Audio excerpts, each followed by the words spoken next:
I couldn't decide if this was a good idea for a video to make just because of how dark and disturbing it is, but earlier today I saw a thread on Twitter going around listing the most evil artists and musicians of all time, and absent from the list was by far the most evil singer to ever hit the mainstream, Ian Watkins. And I was just shocked that not a lot of people seem to know about this.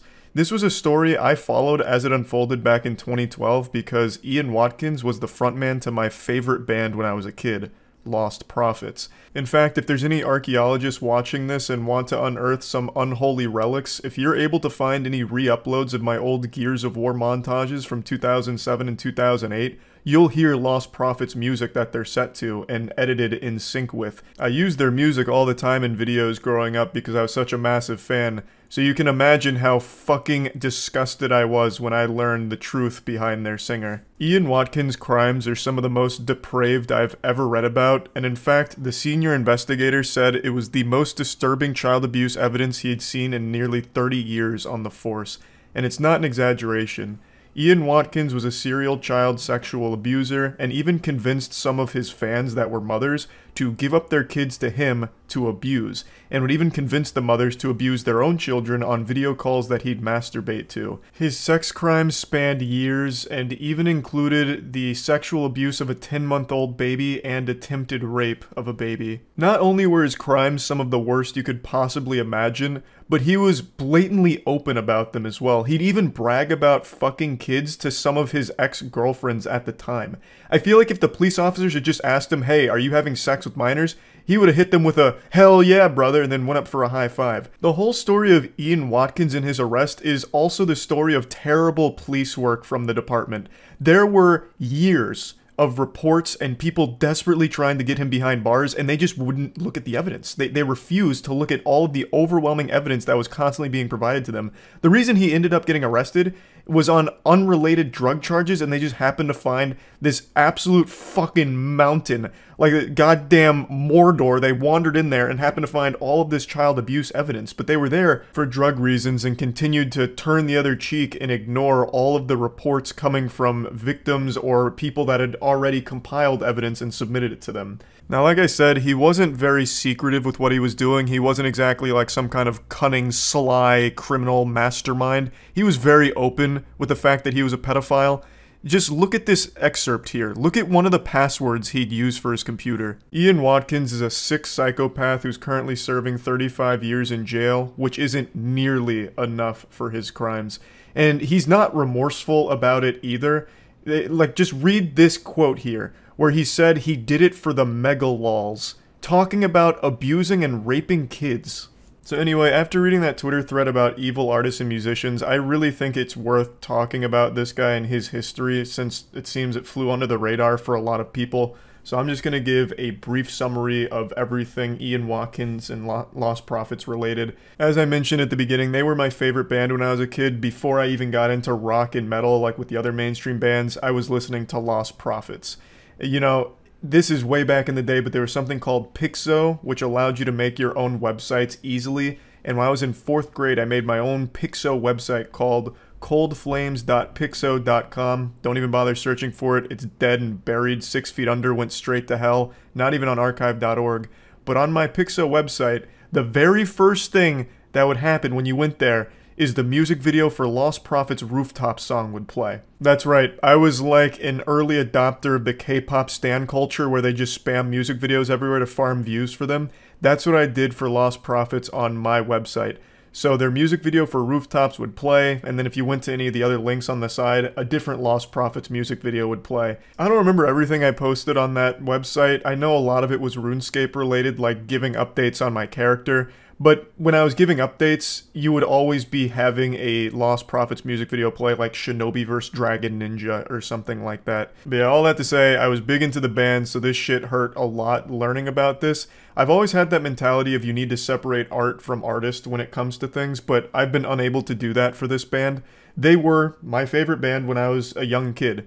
I can't listen to them anymore after learning everything about Ian Watkins. It's impossible for me. I can't separate the art from the artist, especially considering Ian Watkins in one of their music videos even subtly hints at his crimes. In the music video for A Town Called Hypocrisy, Ian says at the end, Hi kids, welcome to Town Time. We have an amazing show for you. You're going to learn all kinds of important lessons. And in hindsight, it's pretty clear what he was like saying here, knowing his history and what was actually going on behind the scenes. And it's so fucked up. Now let's get into the actual timeline as well as history of Ian Watkins and the band. I'm not going to be showing much footage at all here. I'm mainly just going to be telling the story. It just doesn't really sit right with me to show anything from them. Knowing what we know now about Ian Watkins, it just feels fucking weird and yucky. However, there is a great breakdown of this whole situation from a channel called Penguinz0, and they do show footage from the band as well as interviews of Ian Watkins, and they do a great job with it, so I recommend checking that out if you're interested in seeing more from the group as well as Ian and who he was as a person. But for me, I'm not going to be showing any of it, so let's get into it. Ian Watkins was the stepson of a Baptist minister and was an honor roll student. He basically fucking straight A'd his whole career as a student, graduated with honors from the University of Wales, and then in 1997 formed the Lost Prophets. They saw moderate success with their first album called The Fake Sound of Progress, but it was in 2004 with their follow-up album Start Something that they really broke into the mainstream spotlight. They sold 2.5 million copies and were propelled into stardom. They had their music videos on MTV. They even had Last Train Home on the soundtrack to NFL Street, which was a great game. NFL Street had a fucking wild soundtrack, but yeah, they were there. They were everywhere. Montages, back when Halo 2 montages were just starting to get their feet, Lost Prophets really took it by storm. They were a mainstream success, pretty much overnight with Start Something. With all the success came a lot of fans, many of which were underage girls that Ian Watkins would invite backstage after gigs. And from a couple of sources I've read, there were even rumors circulating around this time from media outlets that noted that there were minors backstage at these concerts around Ian Watkins, which made them uncomfortable, but they didn't really report on it or do anything on it, so I think that's a big fucking blunder from them. That is absolutely something that I think they should have raised an eyebrow with and looked into a bit deeper, but regardless. 2004, they had Start Something, they were blowing up. Ian Watkins was already abusing his status and starting to bring underage girls backstage. Then around 2008, he started getting addicted to hard drugs like crystal meth and cocaine. There was even a Music Insider that revealed more information to the depravity that was happening behind the scenes.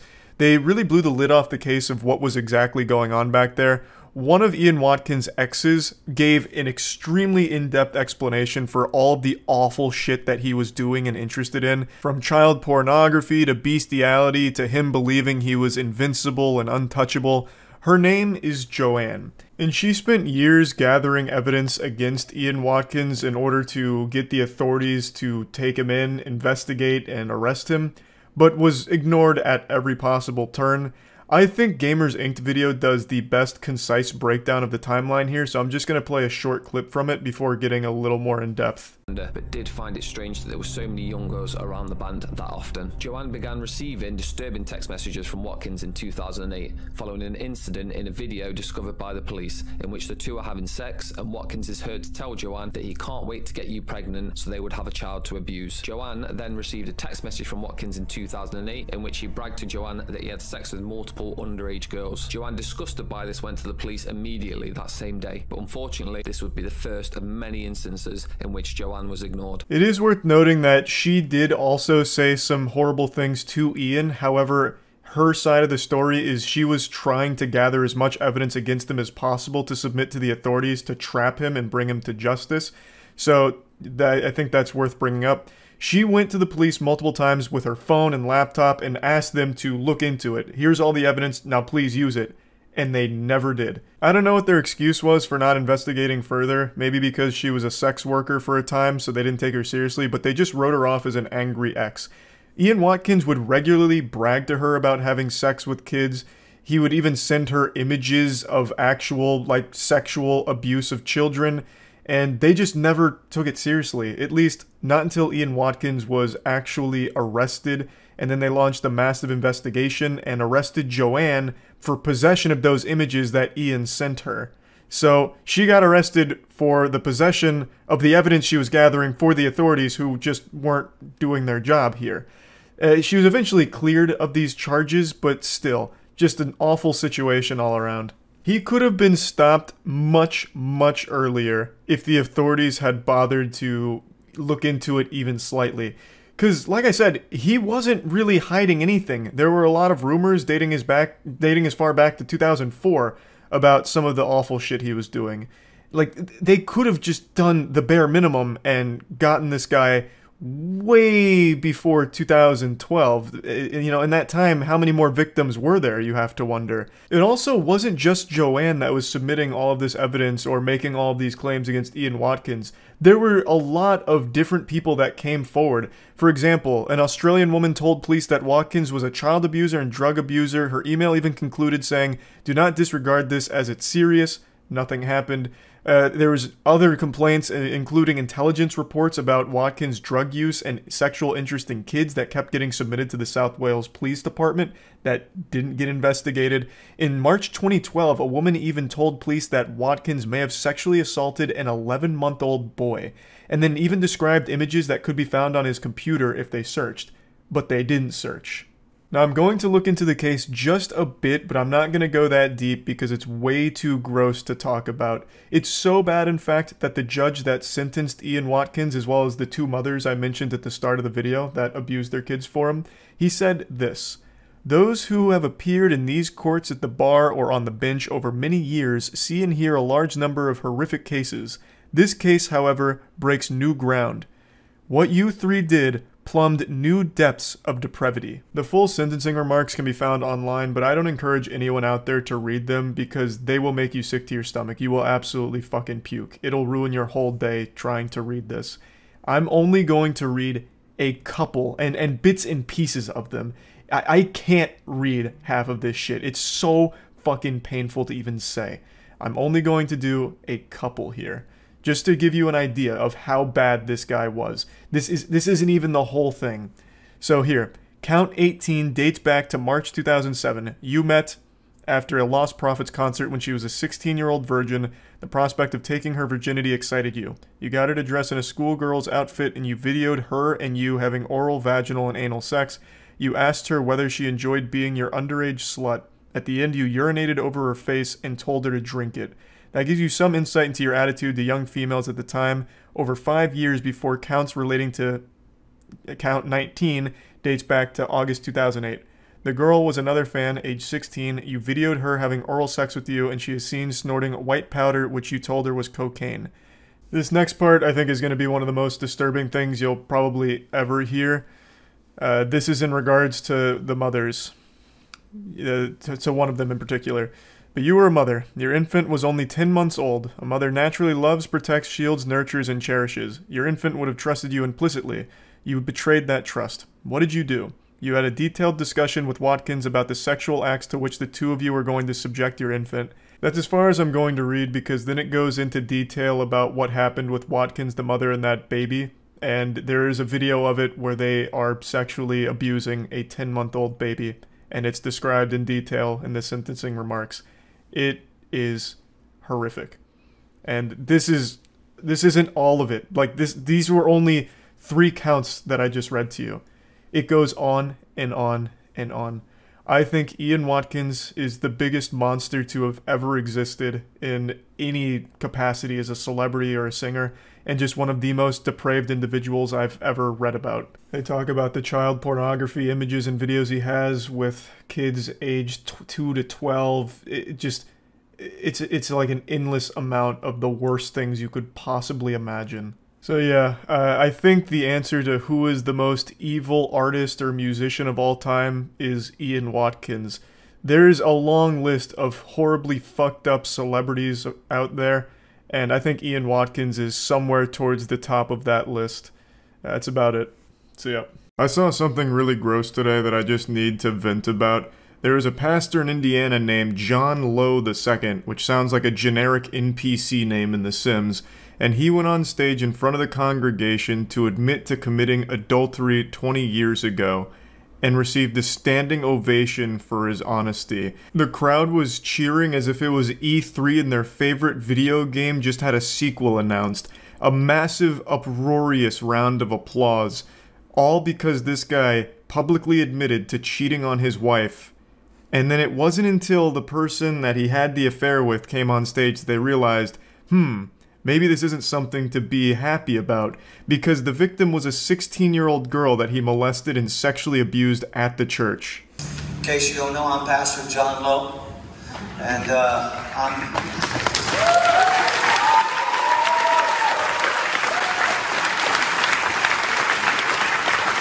I already hate this shit. Pastors are worshipped more than Jesus, it feels like.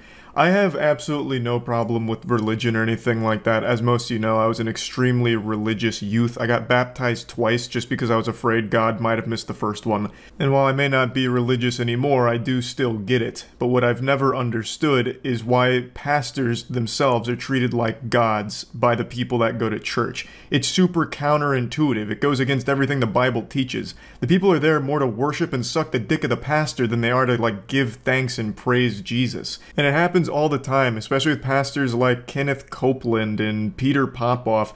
They'll just blatantly say, we need you to give us all of your money because we require another jet to preach the good word of the Lord.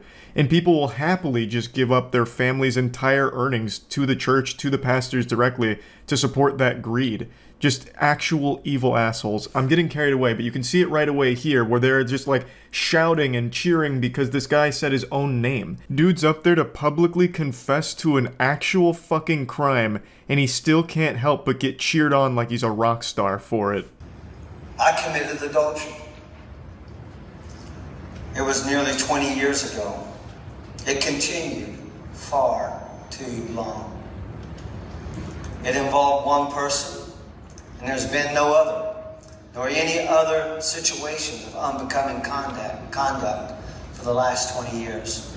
Yeah, I highly doubt that last part from the confession where he says this is the only person it happened with. I imagine he's probably done this to multiple other victims, just a little sneaking suspicion. He's doing his best to tiptoe around the details here because he doesn't want to reveal that the victim was underage and how fucked up it all was.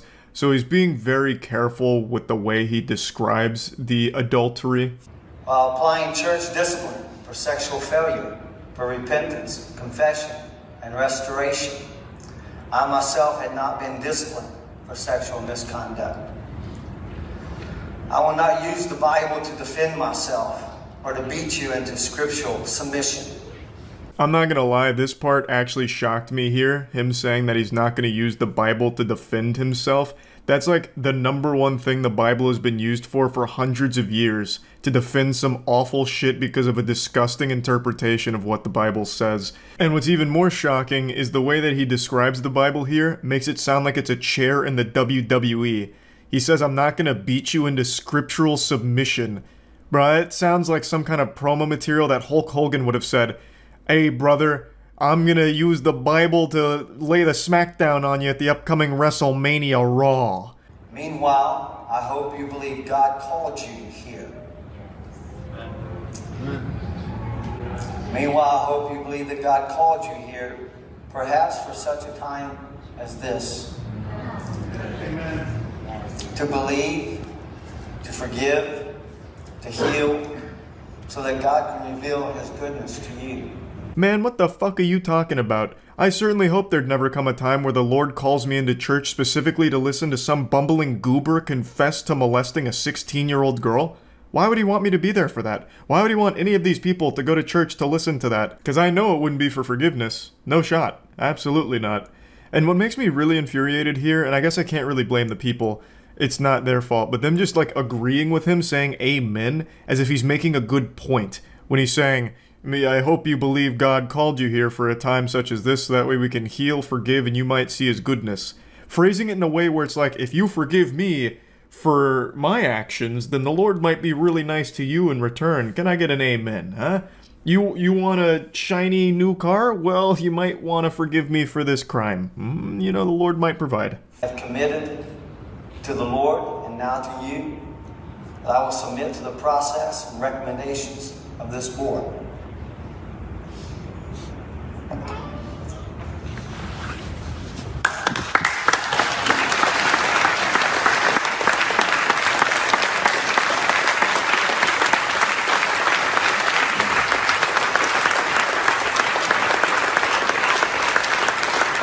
Yeah, a standing ovation for that. Amazing. There was a couple people, like, you could hear kind of cheering lightly throughout the thing, which is weird too. Like, fucking pumping their fists, like, oh my god, the pastor's fucking, and it's not his wife. Whee! Yeah! Absolute wild and wackiness. They're treating it as if it's like a little fucking Super Bowl kind of event. But let me warn you, what you're about to hear next is pretty heavy and hard to listen to. The victim herself comes forward to actually paint the picture of what happened that the pastor was leaving out. And she says this to the people that were just giving a massive round of applause and standing ovation to the guy. I lived in a prison of lies and shame. Lying to protect the Lowe family. For years I thought I was a horrible person having suicidal thoughts, not realizing what had been truly done to me. I'm a prisoner no longer. I was just 16 when you took my virginity on your office floor. Do you remember that? I know you do, and I have plenty of other stories that I could bring to remembrance. She describes in detail the actual nature of the adultery that he was so desperately trying to dodge. He was trying to, like, do his best to avoid every possible raindrop of detail surrounding this, but now she's the storm that's come through and has revealed all of it to the people that were just cheering for this evil man. So, I don't want to play too much of it here because, like I said, it is hard to listen to. She says it started when she was 16, and there were witnesses and people that knew what was happening, but when she tried to talk about it, all that was done was that it was covered up. If you did it, you need to admit it. That's right. 100%. I told you I committed adultery. I told you it went on far too long. Did you do it? That's all we need to know. Yes, we did. You didn't tell them she was 14 years old. No, at 16. Now the crowd's turned on him with the pitchforks out and looking for a biblical beatdown of their own for this guy. And this comes because the woman, the victim, came forward with a lot of information about what happened, as well as her partner coming forward with additional information that they revealed in front of the entire congregation publicly. And now the crowd that was just cheering for him is no longer super thrilled about it. Adultery, I guess, was totally fine. They were okay with adultery and long-term adultery. But now that they've learned that it was against an underage minor, well, that's changed the whole narrative. I think both are bad. Obviously, it's worse that it's with a kid, but I don't think there was still any world where they should have been cheering for the guy who just admitted to cheating on his wife for so long. It's still fucked up. I am glad, though, that they at least somewhat came to their senses like, Jesus, this is bad, this shit is not good. That's just the way it is. It's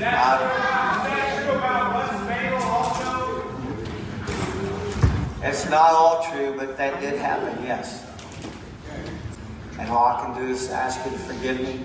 And I'm doing what the Bible process or biblical process is in the church. I'm stepping down, stepping aside. For everything that we have done wrong in our lives, that you begin to heal us, Lord. And then once again, I was disappointed by the people here when they went up to give this guy a hug during their prayers. I'm just gonna say it, I don't think there's any power in forgiving someone like that man. That guy is a fucking monster. This went on for years, and it started when she was underage, and it was covered up. There's no power, and there's nothing righteous about forgiving an actual piece of shit like that.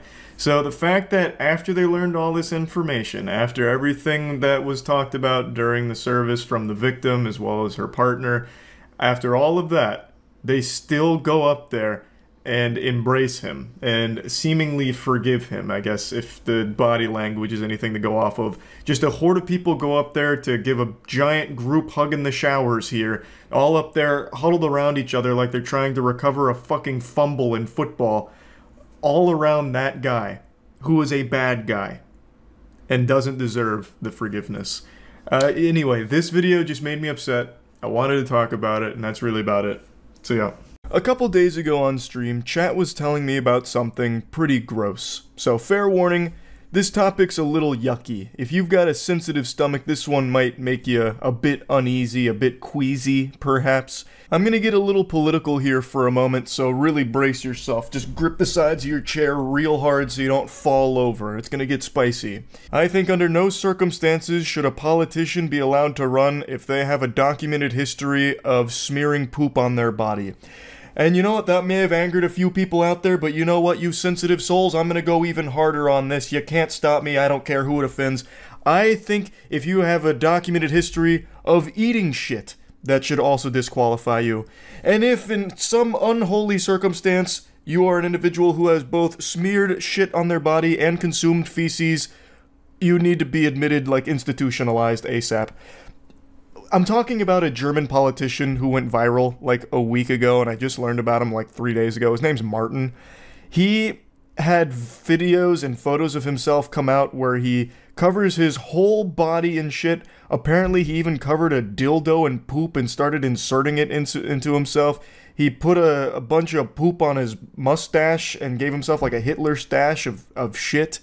And then his videos that he posted went viral where he went into a public bathroom and started licking the toilets. Like, not just the toilet seat. He was licking crusty urine out of the toilet bowls and then, like, licking the toilet brush as if it was a lollipop. It is revolting. Absolutely revolting. Now, some of you may have seen this floating around on Twitter because a couple of the infamous rage bait Twitter accounts were saying shit like, why are all lefties like this? And then posting the video of the guy, like, licking the toilets and shit. Martin is, I suppose, I don't know if he's like excommunicado, like it's something out of John Wick here, a candidate for the Free Democratic Party, or FDP, which I'd never heard of, so I looked into it a little bit, and from what I've read, they've got pretty much every label under the sun. Like, it started as a liberal party, but in modern times it's more leaning towards center-right because it's conservative fiscal policies. Like, it's all over the place, but regardless, it's fucking cringe to be using this very unhinged individual to represent, like, oh, look at, this is all of them, all poop eaters. Like, it's so fucking lame. This is an unhinged maniac that I think has transcended party lines, where it's a bipartisan perspective where no one's going to like this. There's not going to be many people championing for the toilet licking goofball. But anyway, I want to show you the videos. I can't show you the poopy pics, but I will talk about those in a bit more detail after I show you the video. So here's from the stream when we watched it. Do you see the video of the German politician licking a public toilet? Bro looked really into it. Licking public toilet seat or like the actual toilet bowl itself? Let me take a peek. I did not see it though. A German politician filmed himself licking public toilets for God knows what reason. Well, we don't need God to tell us the reason. I'm sure this guy did, right? Hier auf dem Bahnhofsklo.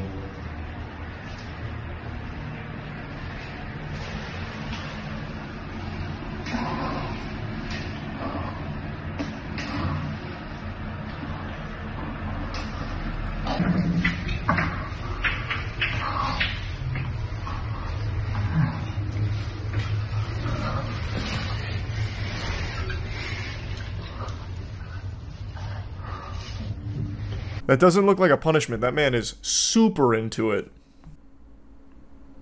He looks of sound mind and body. He filmed himself licking the public toilets of a railway station. Of a railway station?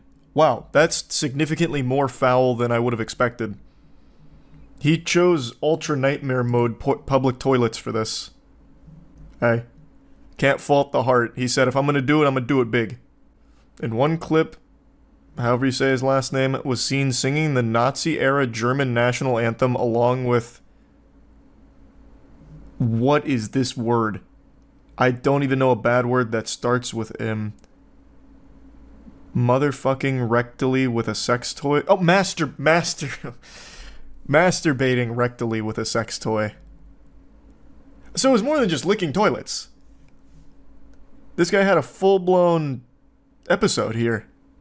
His act of licking the metal fittings of a urinal and a seated toilet received disgust by several by several users on social media sites. Only several. Only a few people were disturbed by this toilet licking. Everyone else was totally fine with it. He also made a mustache from feces while role-playing as former Chancellor Adolf Hitler. What the fuck? If this guy doesn't get elected, then there is no justice in the world. This is incredible. What a great candidate. Where can I find his poop mustache? Well, I won't show his poop mustache. I want to see it for myself is all. This is for my own enjoyment, and I'll describe it to you. Oh, it's... Wow, that article didn't quite fully explain it. It's not like he just put poop on his mouth. He covered his whole body in shit.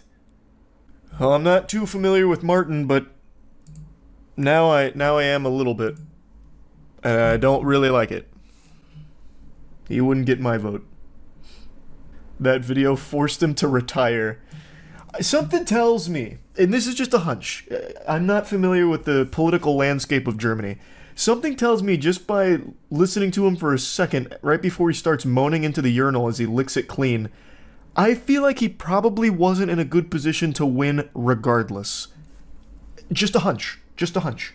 Since all of this came out, there hasn't been a peep from Martin. He's off the grid right now, probably purchased a shack in the middle of the woods somewhere, and he's living out his days as a lumberjack with no electricity and no connection to the outside world, because this is one of those things that you can't really come back from. It is so unbelievably gross that it changes the way people would look at you forever, I imagine. So, the poop pics. I can't find any information about who the feces belong to, if it's his own brand, like if it came from his colon, or if it's a third-party pooper. Like, there's no information about if he covered himself in his own shit or somebody else's. Both are truly horrific, but I think if it was someone else's, it would be significantly worse. This is a true full-blown one politician, one cup scenario here, but instead of eating shit like ice cream, he just put it all over every crevice of his body. It's disgusting. It is disgusting. Those pictures I was not expecting to be as bad as they were. Like, I watched Harlem Shake poop, and it made me laugh. Like, it's gross, but, like, that made me giggle. This had me recoil. I was stunned. It was yucky. So, anyway, since all this has happened, there hasn't really been any follow-ups that I can find. Maybe in, like, German outlets somewhere, but they haven't been translated to English, so I'm still kind of in the dark on what exactly the status is with Martin and his, like, political campaign. The only little tidbit of information I can find is that the Free Democratic Party said that they're considering consequences, but I don't know if they've gone through with them, and also that was reported like right after all of these started blowing up a week ago, so I imagine if there were consequences, they'd probably have already happened by this point.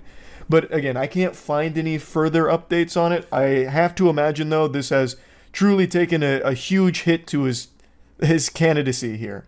I did see a couple of German commenters joking about this, saying like, man, I'm real tired of this shit, and making some quirky quips like that, and that had me giggling a bit. But yeah, that's kind of where the story's at right now. I just had to talk about this a little bit because I saw another headline about it today, and it reminded me of just how gross it was, so thought I'd share it. That's about it. So yeah. All of you know I'm a huge wrestling enthusiast. I absolutely love it more than Garfield loves lasagna. So much so that we actually have our own wrestling league, the Moist Wrestling League, and we even dropped our most recent episode a few days ago. This isn't meant to be a plug for it or anything. This is actually a really serious topic. The reason I mention that is because I'm just showcasing my passion for this craft. And for the longest time now, many decades, there has been this stain in the wrestling industry with a boogeyman that sits atop the food chain. His name is Vince McMahon. He is a cockroach that no amount of pest control can seem to get rid of. I'm confident even if you don't follow wrestling closely, you know Vince McMahon. He is extraordinarily wealthy, and he has infested tons of other things even outside of just the wrestling industry. And this man is downright evil. He has a laundry list of deplorable, disgusting, heinous acts that would make the devil flinch. I've talked about him at length quite a bit on streams and even in a couple of videos in the past, so I'm not going to be focusing on his sins from the past here. I highly encourage all of you to just Google his name. It's not hard to find any of this information. It's all just right there out in the open, right there at your fingertips. It is horrible stuff. I'm not talking about just like some drama where he was mean behind the scenes, which of course he was. I'm talking about covering up crimes, sexual misconduct. The list goes on and on and on, seemingly no end. And that's just what we know. There's probably still tons and tons of skeletons in that fucking closet. But anyway, the reason I'm talking about Vince McMahon again today is he is now at the center of another massive lawsuit here that has actually forced his hand and had him resign from his position at the WWE/UFC. They recently merged the multi-billion-dollar deal, and Vince McMahon, in light of all of this, has stepped down. The information comes from someone named Janelle Grant, who worked at the WWE's headquarters and is accusing the company's founder, Vince McMahon, of sexual assault, sex trafficking, and physical abuse in the lawsuit that was filed on Thursday. According to the lawsuit, Grant alleged that McMahon promised a job and later promotions at WWE in exchange for sex, and the lawsuit also includes allegations that McMahon trafficked her to other men inside and outside of the company, and there is a couple of names that get dropped that are some very big, alarming names, obviously. Now, even if you're not part of the wrestling community, I bet you've heard some buzz about this lawsuit because some text messages allegedly leaked from it, as well as some of the claims in the lawsuit are extraordinarily disturbing. Like, it is some depraved shit. And I mean shit, literally. One of the big parts of this lawsuit that was popping off on Twitter, like general Twitter, was this section where Miss Grant is talking about a threesome that McMahon put her in. And she says, early in the encounter, McMahon immediately directed Miss Grant to lay down on her back in a supplicating position. While straddling over her, McMahon defecated on Miss Grant's head. McMahon left to shower off, but he instructed Miss Grant to remain in place with excrement in her hair and to continue performing for his friend. While Miss Grant requested protection, none was offered. McMahon and physical therapist actively continued with the threesome and directed Miss Grant's sexual performance for around an hour and a half while she was left covered in feces. Absolutely sickening and sadly not surprising behavior from Vince McMahon. I believe this is only the tip of the iceberg. I think this is the first domino to fall, and there's going to be a lot more information that comes out about some of the degeneracy, some of the crimes and awful shit that was going on behind the scenes under Vince McMahon here. Now, I saw quite a few people caught off guard by this, surprised to learn that Vince McMahon is a bad guy. They were wondering how this stayed buried or how any of the sexual misconduct allegations didn't surface sooner. Like, how was it all kept a secret? I had to do a bit of a double take when I saw that. I got fucking stun-locked for a second. Now, of course, it's no one's fault. I don't blame anyone for not knowing about Vince McMahon's past. Like, if you're not an active wrestling fan, there's a really good chance you just didn't know any of this about him. But the only secret here is that there was no secret. Everyone knew about Vince McMahon's sexual degeneracy. Vince McMahon's sexual degeneracy is about as much of a secret as smoking cigarettes being bad for your health. This fucking ghoul paid nearly $15 million in hush money to quiet 4 women who were bringing up claims of sexual misconduct against him that had occurred over a period of 16 years. And that's actually why he previously stepped down. Now, of course, he stepped back up into a prominent position with the company after the merger with the UFC, and now he is stepping down again, once again, from sexual misconduct claims. So it's just never really been a secret that this decaying corpse, this fucking revolting gremlin of a man, is a horrifying piece of shit. It's just more people are opening their eyes to Vince McMahon being this fiend. Thanks to Janelle Grant's lawsuit, really making waves and highlighting a lot of previously unknown things like the sex trafficking and some of the other names that were included here to show how deep this rabbit hole goes and how awful all of it was. Now, sexual misconduct is something Vince McMahon calls home, so this isn't his first rodeo, and he tried to cover his own ass. Not literally, because he shit on someone's head, but legally tried to cover himself by trying to pressure Grant into signing a non-disclosure agreement in exchange for payments over several years totaling $3 million after their relationship and employment ended. So he was trying to silence her, to make sure she wouldn't, blow the lid off of this. Now, I'm no lawyer, I'm no expert, but I don't think a non-disclosure agreement protects you in the case of crimes. Like, I don't think if you're sex trafficking someone, you can have all of your victims sign an NDA and then they can't speak about it, you're safe. And if they do speak about it, they're the ones in trouble. I just can't imagine a world where if Grant signs that non-disclosure agreement and then goes forward with bringing this information to light, that she would face punishment for it. Like, I can't even picture that kind of lunacy. Like, listen, ma'am, we're really sorry about that sex trafficking thing. That's bad stuff. But you violated your NDA. and breaking an NDA is so much worse. You're going to prison. You're going to the slammer for that. You don't violate the contract. It's sacred. It's binding. Like, I just don't think an NDA protects you in the case of a crime being committed. Again, I'm not an expert, though. The only NDAs I've ever signed were to play a video game early, not poop on someone's skull, among other horrible, horrible acts, allegedly. It's fucking scary stuff, what was going on behind the scenes at the WWE with Vince McMahon. The parent company has issued a bit of a statement here. The parent company is TKO Group Holdings, and they said that McMahon doesn't control TKO or oversee day-to-day operations at the WWE, and that while this matter predates our TKO executive team's tenure at the company, we take Ms. Grant's horrific allegations very seriously and are addressing this matter internally. And a spokesperson for Vince McMahon also made a statement and said that the lawsuit was replete with lies, obscene made-up instances that never occurred, and a vindictive distortion of the truth. He will vigorously defend himself. I wish he would vigorously try and dive into a wrestling ring and tear both of his quads again. This is an evil man, and he has been evil for the entire time he has been with the company. And more people are starting to see this now. He is a fucking stain in the industry. I know there is still a lot of Vince McMahon fans because they separate art from the artist. He plays a character in the WWE, the commissioner, and he has been kind of iconic in the scene. I get that. Like, there is a lot of great WWE moments that, unfortunately, Vince McMahon is there for and was a big part of. Like, he played the role well.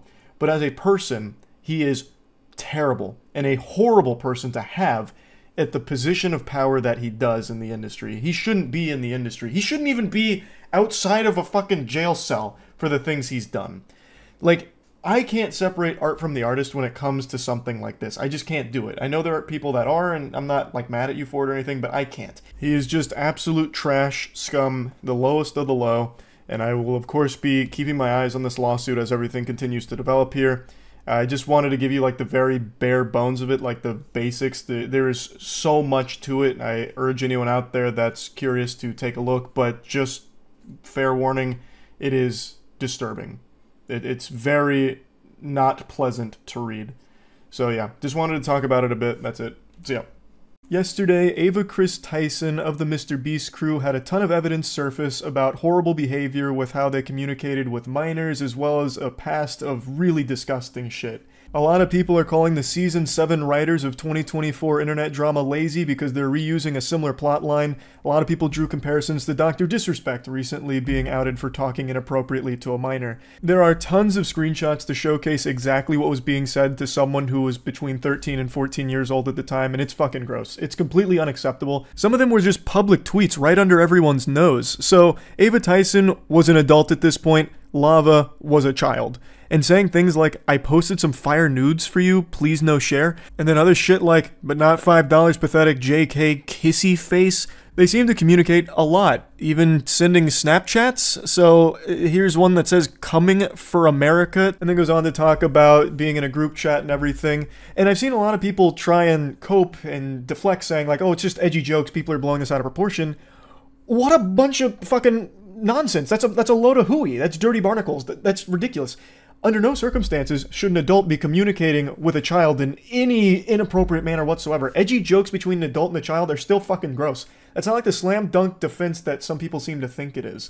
Under no circumstances should an adult be in a group chat with a bunch of children sending coming for America pictures. Like, that's still bad. That's still horrible. That's still really fucking weird. From what I can tell, most of the screenshots and a lot of the compiled evidence comes from this YouTuber, Prism42. This seems to be where most of it started, and since this video dropped, there's been a lot more screenshots that have come out with all kinds of really bad things that were being said to or about minors. I've only shown a couple here, but there's quite a bit more, and they're all just as bad, if not worse. Like, for some reason, Ava Tyson had a habit of calling a 13 or 14-year-old daddy. Like, you can't just write that off as being, like, quirky, inappropriate, edgy jokes that people are blowing out of proportion. That's unacceptable. It's indefensible. Now, the 13, 14-year-old in question for a lot of these messages is someone that has come forward to give their own accounts of the situation, and according to them, they don't believe that they were groomed or anything bad was done on the part of Ava Tyson or anything like that.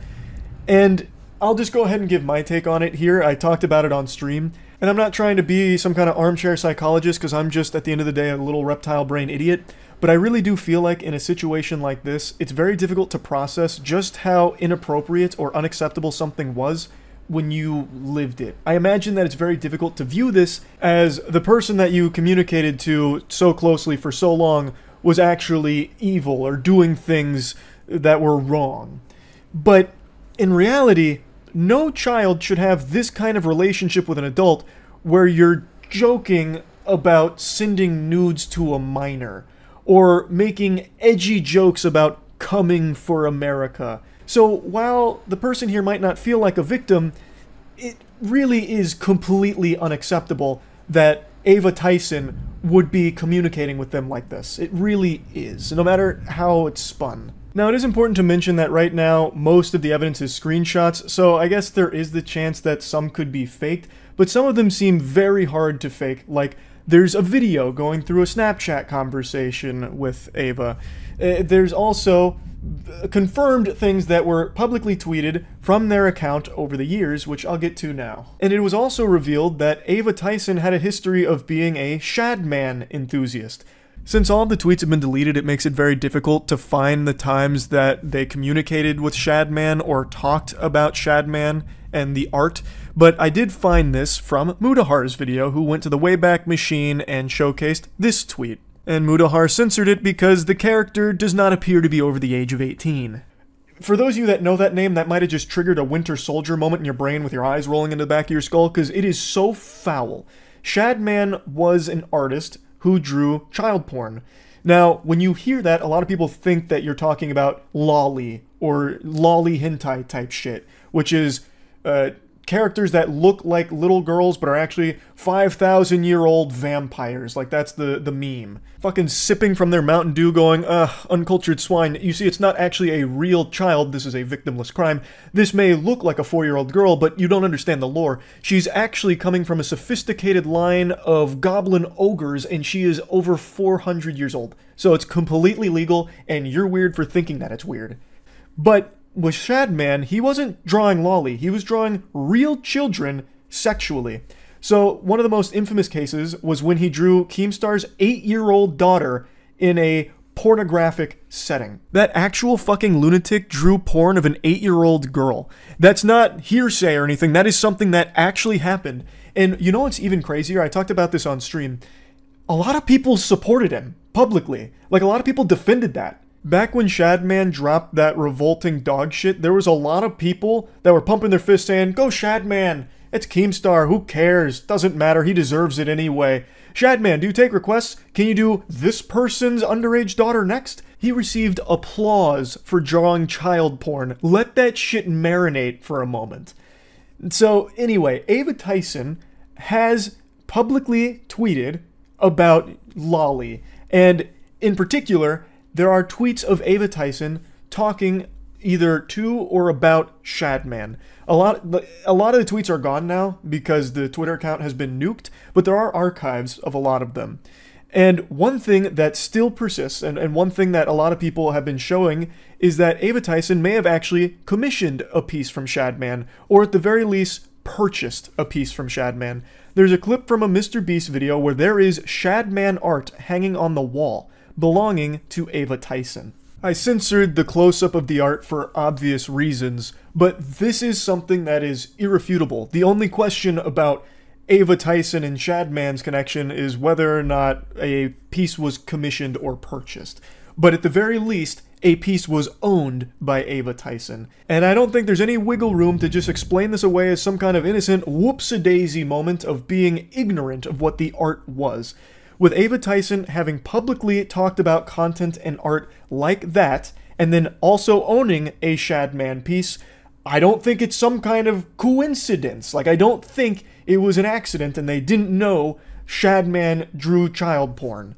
I really don't. And then yet another disturbing video surfaced where they had actually made a video a long time ago that linked to revenge porn of Jeanette McCurdy. The story is she sent pictures to her boyfriend, her now ex-boyfriend, and he leaked them out, and But the link's in the description if you want to see them. I mean, I'm not endorsing people to go look at somebody else's private business, but I know that, you know, people might want to see them, so it's there if you want it. That's crazy. That's astonishing. Sharing revenge porn publicly and trying to spin it like, well, some people might want to see this, so for you degenerates, I've posted the link in the description.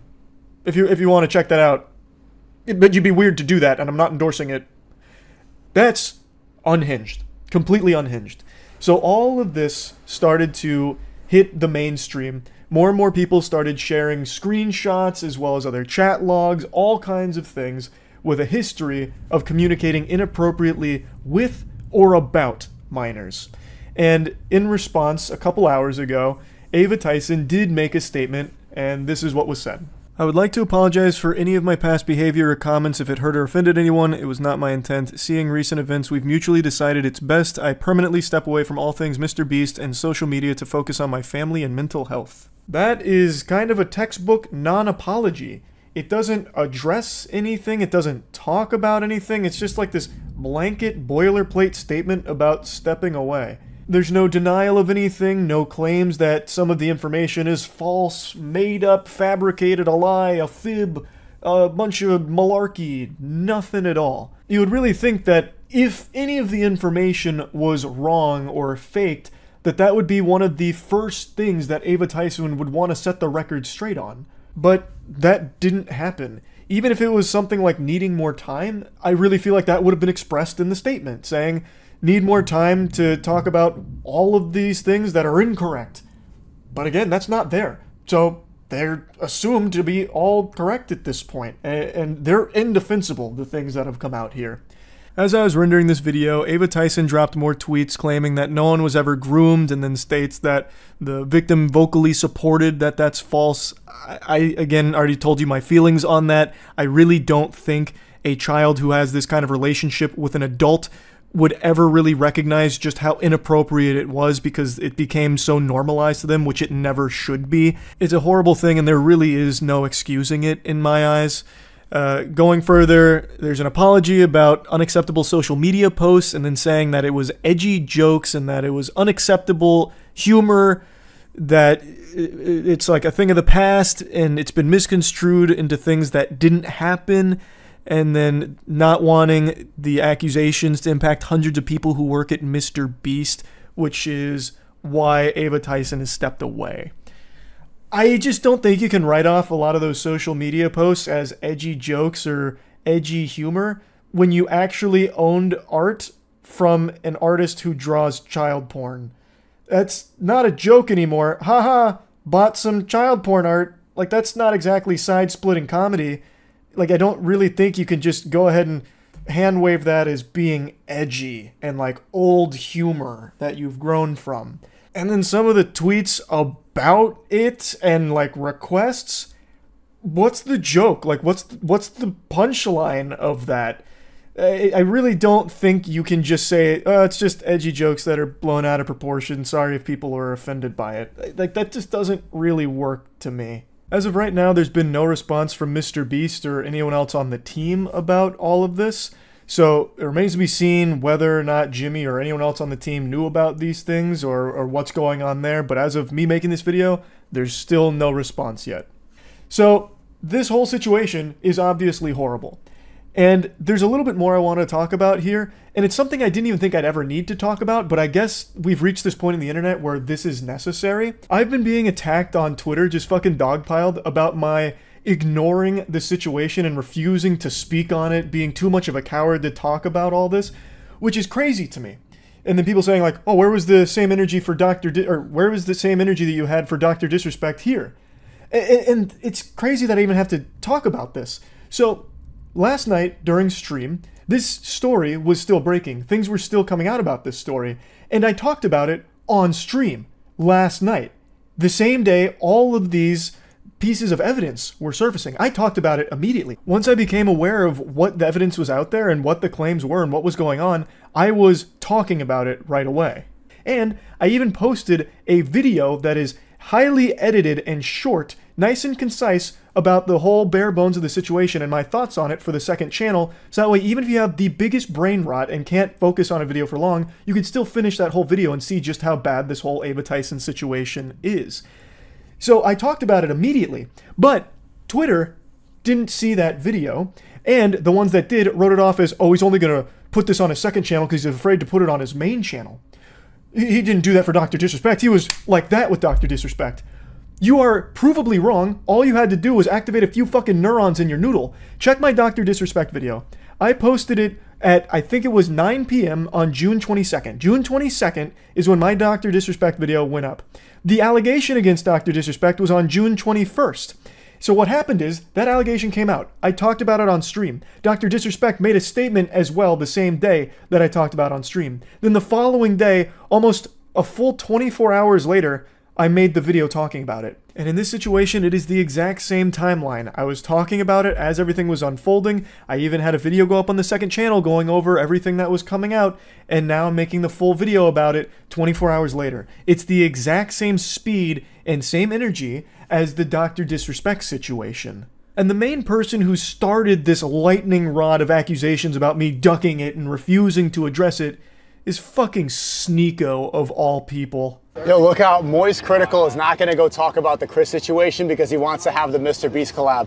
Bro, you're going to talk about every other trending situation, Dr. Disrespect, Sneeko, anything that goes viral goes on your main channel. Kris, the associate of the biggest YouTube channel in the world, you do a 4-minute clip on your second channel. Stop coping and be a journalist if you're going to be a journalist, or just say that you want to have the collab. Stop lying. Jesus Christ, the fucking drool there is gonna drive me insane.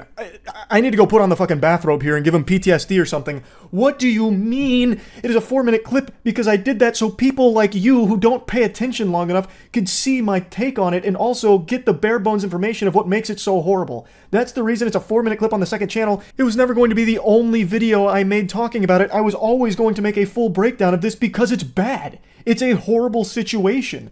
So yes, you're right. I do talk about like big trending bad shit like Dr. Disrespect or like Cody Ko most recently. I don't know why people thought I wouldn't talk about this. I knew Cody Ko far more than I knew Ava Tyson. I talked to Cody Ko at length one time on his podcast and then one other time in DMs. Ava Tyson, I met 1.5 times. I first met them after a poker game with Mr. Beast. They showed up right at the end, right before I left, and then at the most recent Mr. Beast video, also right when I got out, Ava Tyson showed up, and I talked to them for a couple of minutes. But I never knew Ava Tyson very well. Cody Ko I did, and I still wasn't afraid to talk about how awful his shit was. So I've never been someone to fucking shy away from a bad situation like this just because I know or am familiar with the person that it's about. So I don't know why people thought that that would be the case here. And also, for the millionth fucking time, I'm not a journalist. I'm like the Z-tier stupid journalist, like this actual layman fucking CTE-riddled idiot that reports on stories, and I talk about them usually to make jokes about them. In rare cases, and recently it's been very common, there's serious stories that I am very passionate about delivering and talking about how shitty they are. So, like, in a situation like this, yeah, this isn't really a story that I joke a lot about because it is serious. When there is a victim who is a child here, that's something to take seriously. But I'm not a fucking journalist. Most of the shit I talk about is the most inconsequential mumbo-jumbo ever, like aliens in warp drives, or that recent story about how scientists discovered hippos can fly because they get airborne for a split second, literally like 1/2 of a frame. They're able to get all 4 little legs off the ground. And I talk about those stories and joke about them. It's just talking about shit to joke about it for the most part, except in cases like this, where it is a serious story that I talk about. Now, Sneeko, I hope you're ready for the cold water here, because I'm going to be brutally honest with you. When this story broke, I thought for sure, I would have actually bet money that you would have been some kind of contrarian talking about how this is actually not a big deal and everyone who's pretending to be outraged about it is actually just a hypocrite. Because you have been on this crusade for a while now about not agreeing with the age of consent. So I really thought you'd be talking about how, oh, this is just like Dr. Disrespect, who you ran hard defense for with this imaginary 17-year-old you cooked up in your head based off of one fake email from an anonymous source. And I thought you would be going that angle again, saying like, oh, well, that 13-year-old was probably very mature. Age of consent should be maturity. It's not even 18 in most states. Why do you even believe that? It's because in Hollywood, it's 18, so that gets pushed everywhere. Most places, 16. And if you question that, then they call you a pedo. I believe the age of consent is the age of maturity. It should be called the age of marriage. Age of consent implies that you're gonna have out of wedlock. I think it's better that people get married at 16, 17 than to have a bunch of premarital until they're 30 and they're washed up and then they get jaded and they're on birth control and they have dried up eggs. I think that's better for society. He's so pseudo-intellectual that he actually argues for things that defend pedophilia. That's fucking ridiculous. And when challenged on this, it's even worse. So there's an older clip now, it's quite a few months old, where XQC and Destiny actually challenge him on this right to his face, and holy shit, it's bad. You see how you want to answer the question? You see how he's going to yap and not answer the question? I'm going to ask the same thing when you're done. Go ahead. I just answered the question. I just told you. What was the age? I just told you at a developed age. Sneeko thinks you should be able to fuck 9-year-olds. That's what Sneeko thinks, and he won't answer that question honestly. Or he's going to have to give a different answer, in which case he's updated his morality. He's updated his views, and that's really uncomfortable for him. You don't have an answer to any of this shit, bro. Go back to fucking that fucking corner in London where you're getting roasted by year 1 debaters on fucking Christianity. This is retarded. I don't know what the fuck you're doing in here. Okay, so you can leave the call. I wanted to go talk about this word. I don't want to leave the call. I like hanging out here. I've talked to a lot of pedophiles in the past, so. Okay. Okay, Sneeko, I'm actually curious now. What do you think the age of development is? I just told you. It depends on where you are. It depends on the world. Then at what stage do you think something is developed in it? What stage of development? Because there's a lot of stages of development. It varies. I don't think it varies on what? I think it varies on the age. It varies on the age? It depends on where you are. You need to have set ages for that. There are stages of development. As a child, an adolescent, you can hear him start to snivel in the background there as he's sucking up snot from his nose, getting cooked, and his brain is fucking overheating, malfunctioning, trying to formulate some kind of response to the easiest question in the world about what he thinks the age of consent should be. He keeps talking about the age of development and then can't even put a number on it. So everyone, please feel free to ask Sneeko what he thinks the age of consent should be if you want to see a human being fucking glitch out and malfunction like an Oblivion NPC. Can't answer the most basic question in the world. That is concerning. You realize how deranged that makes you look, Sneeko? That makes you look like an actual danger to society, that you don't agree with the age of consent and try and argue around it. That's what every pedophile ever that Chris Hansen talked to would do. Like, you're a fucking weirdo. So for you of all people, this fucking putrid vermin, this absolute slimy worm, to have the gall to say that I only care about the Mr. Beast collab, thus this whole story is just relegated to, you'd never use that word's too big for you. This whole story is just put on his second channel where no one's gonna see it because it's safer that way so he can keep the Mr. Beast collab alive. He's afraid, he's a coward for it. He has no problem abandoning his morals and defending blatant pedophilia, brushing it under the rug as long as it means it keeps the Mr. Beast collab alive. For you to make insinuations like that, and even claims like that, is fucking unhinged, considering you make actual pedophile defense arguments constantly, and you have publicly put on the clown makeup and worn white knight armor complete with the shield to defend Dr. Disrespect when he himself publicly admitted to messaging a minor inappropriately. It's fucking insanity. It makes me want to spit that I even have to talk about this, but it became such a huge, fiery issue on Twitter about me specifically that I felt the need to have to include this in this video, which should have been entirely focused on everything Ava Tyson has done and why it is so shitty. But now I've had to dedicate a sizable chunk to talking about these claims against me, about how I'm not going to talk about it and was not going to talk about it until pressure from Twitter forced me to, even though I had talked about it as it was developing and even mentioned on stream I was going to make a video on it. So to bring it all back to what should actually be the focus, the Ava Tyson situation and how horrible it is, I believe that it is an unforgivable thing that has been done. Talking to minors inappropriately is horrible. And having this kind of continued relationship with a minor where you're sharing edgy and inappropriate jokes back and forth and being in group chats and voice chats with children and saying gross things around them is so weird that it is not okay under any situation. It's disgusting behavior. And publicly supporting an artist who draws child porn and even owning art from that artist and talking about art like that and the revenge porn, all of it is very fucking bad. It's horrible. I'm not pulling any punches here on my feelings around it.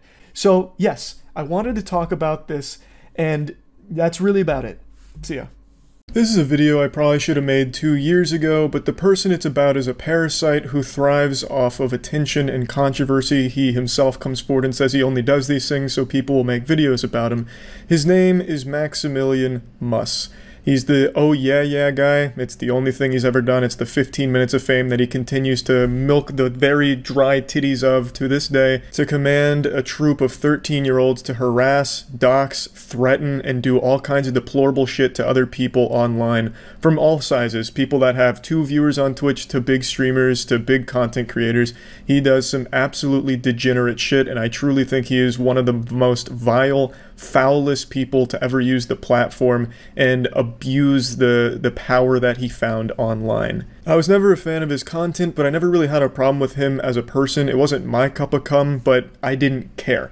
I don't watch it, it didn't matter to me. He even used to stop into my streams when I streamed on YouTube and just be super nice. So I had a positive impression of the guy until he decided to open Pandora's box and create a Discord channel for his YouTube community with the sole purpose of harassing and bullying as many people as he could find online. And he tried to weaponize them by having them go to streamers' streams and spam racist and homophobic shit by his orders and spam Max Gang with it, hoping to get the streamers banned for it. And from what I remember, some of them did get banned, but the ones that didn't just had a really bad time because he had the whole Discord go bully them. He did this to my channel back in the day. He did it recently, which is why I'm talking about it now. Of the Discord, which is the oh yeah guy. Now, this is what he does. So if you read the post, it says, everyone, go to this live stream, type Weast Raid, Weast Gang, and say homophobic stuff, and spam, and be racist, and sexist, and mean, and also Max Gang. And then the reason why he had them saying Weast Gang is because that's a YouTuber that he didn't like, so he wanted to make it sound like all of the homophobic and racist shit was coming from that guy's community, hoping he'd get banned for it. He did this for other streamers as well, and he'd target small streamers and hopefully get that streamer plus the guy that he was impersonating banned as well.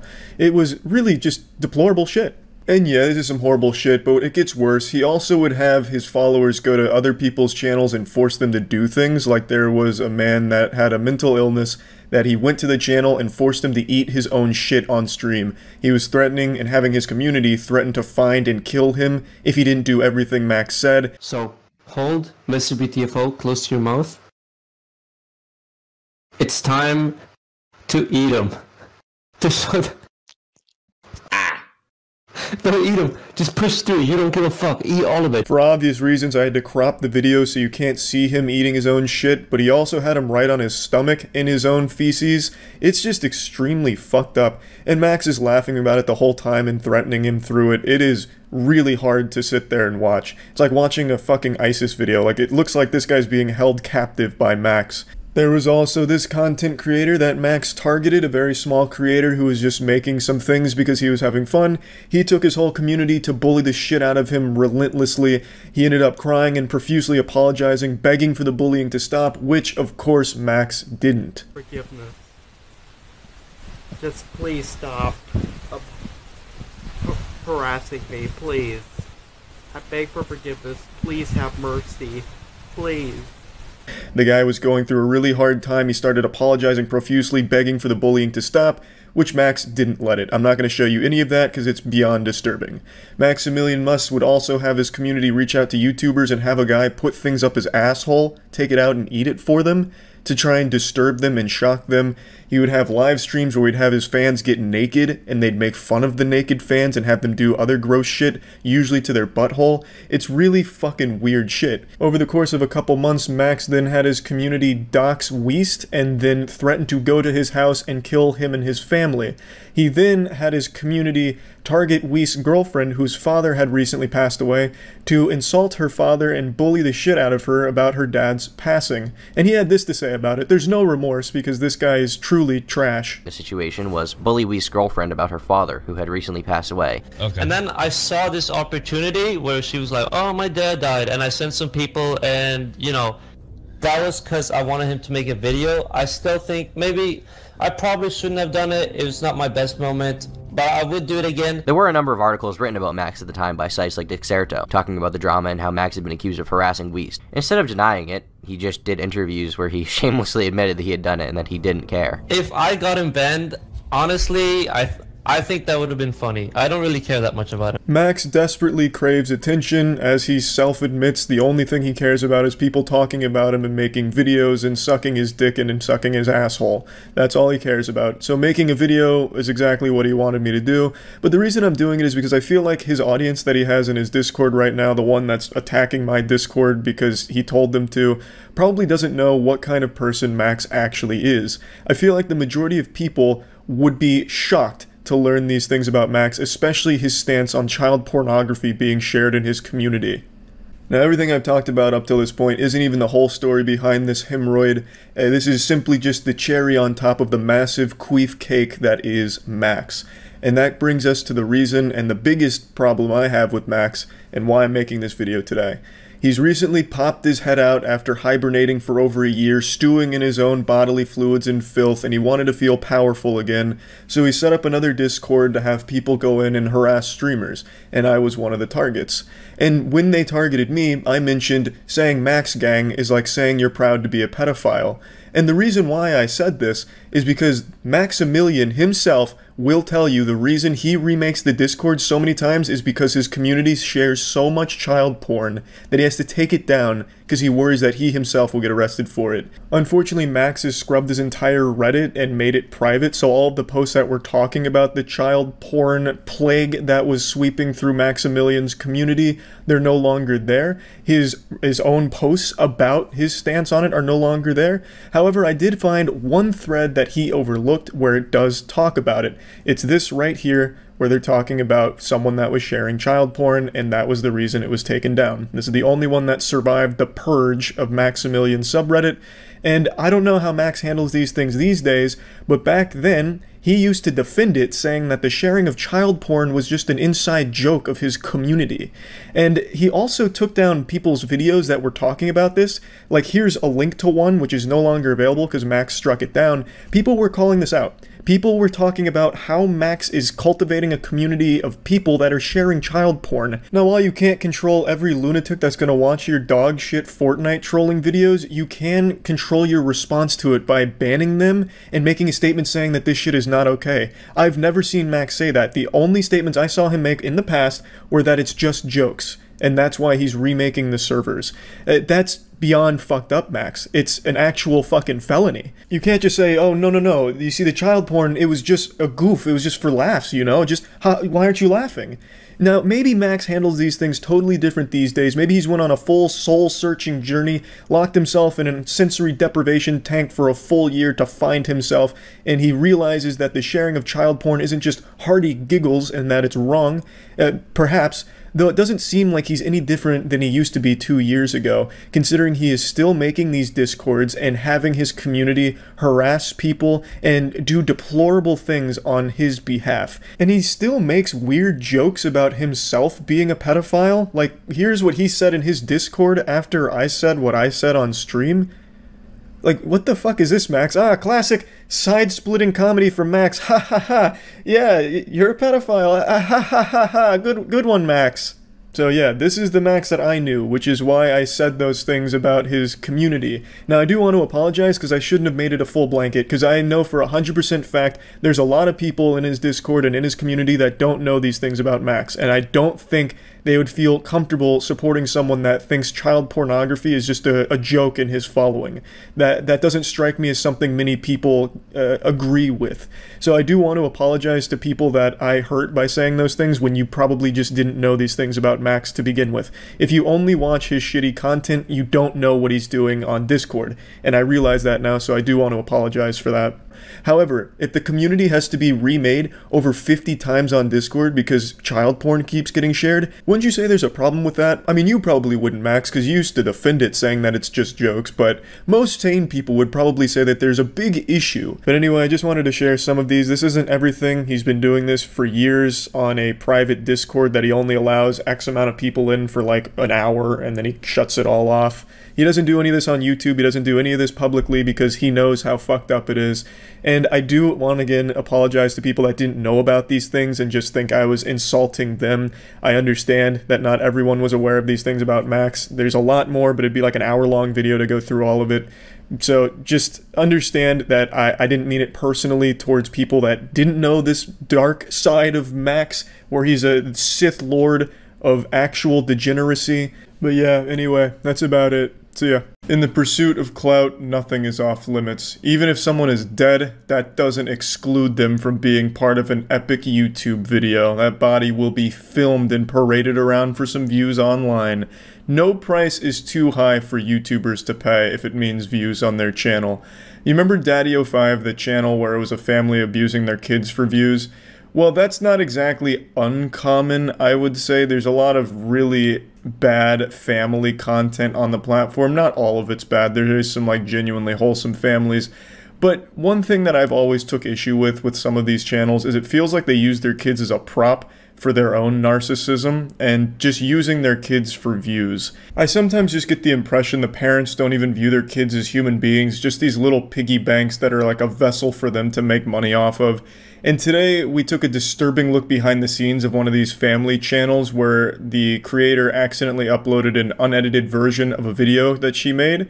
It was about heartbreak in the family, and in it, she was using her son's crying as part of her thumbnail, trying to direct him while he was really having a very rough time. It's pretty fucking hard to look at, so just a fair warning there. And I have to say, it seems awful to be part of one of these families that records everything, even like the saddest moments of your life, and tries to use it for views. Like, imagine you're crying, and your mom's like, okay, keep up that energy, keep crying, I'm gonna get the iPhone real quick. Okay, now say, I'm sad, super sad, but make sure to subscribe because it'll make me happy. You know, like, that's a fucking nightmare. I'd rather be part of the Manson family than a family vlog channel. Like, it just seems horrible. Some of these families record even the saddest moments of your life because to them, that's money in the bank. And I think that shit's awful. I also think it's awful that some of you out there haven't subscribed to the Huge Charles channel. I'll make sure to put a link in the description below so you can check that out. That's some good old wholesome family fun. Can't wait for her to bring her home and be part of our family. Put your head right here. Almost pray for us. We appreciate it. I love you guys. Bye. Come here. Come closer for the video. Come closer. Come closer. Come closer. Put your head right here. Come closer. Closer down. Put your head down here. Act like you're crying. Really quick. I am crying. Go like this. No, Mom, I'm actually seriously crying. No, I know, but go like this for the video. Imagine being this devoid of basic emotions, where you've completely thrown away humanity in the pursuit of your internet fame. Obviously, the kid is really crying. He even says, like, no, Mom, look, I'm actually crying. But she's like, oh, no, that's good. Yeah, no, keep pretending. Like, she can't even wrap her head around the idea that her kid might actually be emotional. And instead of turning off the camera to help her son, she's trying to use that to make a thumbnail. Go like this. Put one hand up. Go like this. No, go like this. Put your hand like this. But let them see your mouth. Let them see your mouth. Oh, Mom, I'm actually crying. Look at me. Look at me. Look at me. Look at me. Look at me. I'm actually crying. I know. Look at me. Look at me. Look at the camera. Look at the camera.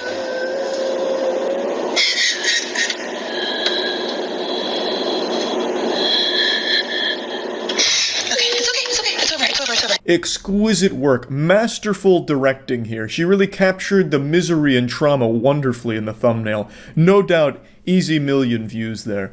Do you think for the next one, perhaps, we can go to a funeral and line up the grieving family around the open casket, maybe stand the body up a little bit, and then they all just look really sad, maybe looking down a bit? I think she's got a great career here in Hollywood, no doubt. Very impressive work, for sure. Some people, I swear to God, would dig up the grave of their grandfather, get his corpse out, and fucking pour slime down his throat for like a slime challenge if it meant extra views on their channel. Like, there is nothing sacred. They will do anything for fucking views. Here she saw an opportunity like, oh, starts rubbing her hands together like a cartoon villain. How can I make the most amount of views off of this horrible situation? I know. Let's make sure that the audience can see my son is crying, and then I'll cry. But listen here, Junior, if we don't get more tears out of this, we're gonna fucking starve. Do you want that on your conscience? Then you'll have something to really cry about, because you'll be going hungry if this thumbnail isn't fucking sad enough. So you're gonna have to fucking cry more, now! And then look at the camera, please. Okay, now come here.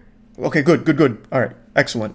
Obviously, she was made aware of her whoops-a-daisy here, the little chess blunder, pretty quickly. I think she deleted the video within 30 minutes. She then reposted it and then just took down the video altogether and addressed it as quickly as possible with this video where she talks about how disappointed she is in herself. I'll play a short clip from that. We're very upset. We've been crying all day. It has been extremely scary. They don't know if she's gonna make it. Honestly, completely worn out, emotional, crying the whole day. I had Christian on my shoulder and I was like, here, come here, come pose for the thumbnail with me after the video was done. And that was so disgusting of me. I should not have done that at all. We were both already so sad and upset and in such a vulnerable state today. So the situation was their new puppy contracted parvo before they got the dog, so the dog wasn't doing super well, so the whole family was upset and she was emotional all day, and then she talks about how gross it was that she did this in the first place and left it in the video and how disgusting the behavior was. It's not like there's anything she could have said to make the situation better or a way to justify that behavior. And she doesn't try to. I mean, like, how are you going to fucking spin that where you're like the hero? Like, no, you see, the reason I was trying to direct my kids crying for a thumbnail is actually because terrorists were holding the dog hostage and they demanded at least 1 million views on this video. So I had to do everything in my power to make it happen in order to save the dog's life. You know, like, there's nothing she could have done to justify anything in the video. All she could really say is that it was gross, it was stupid, and she's sorry. That is really all she could do in the situation.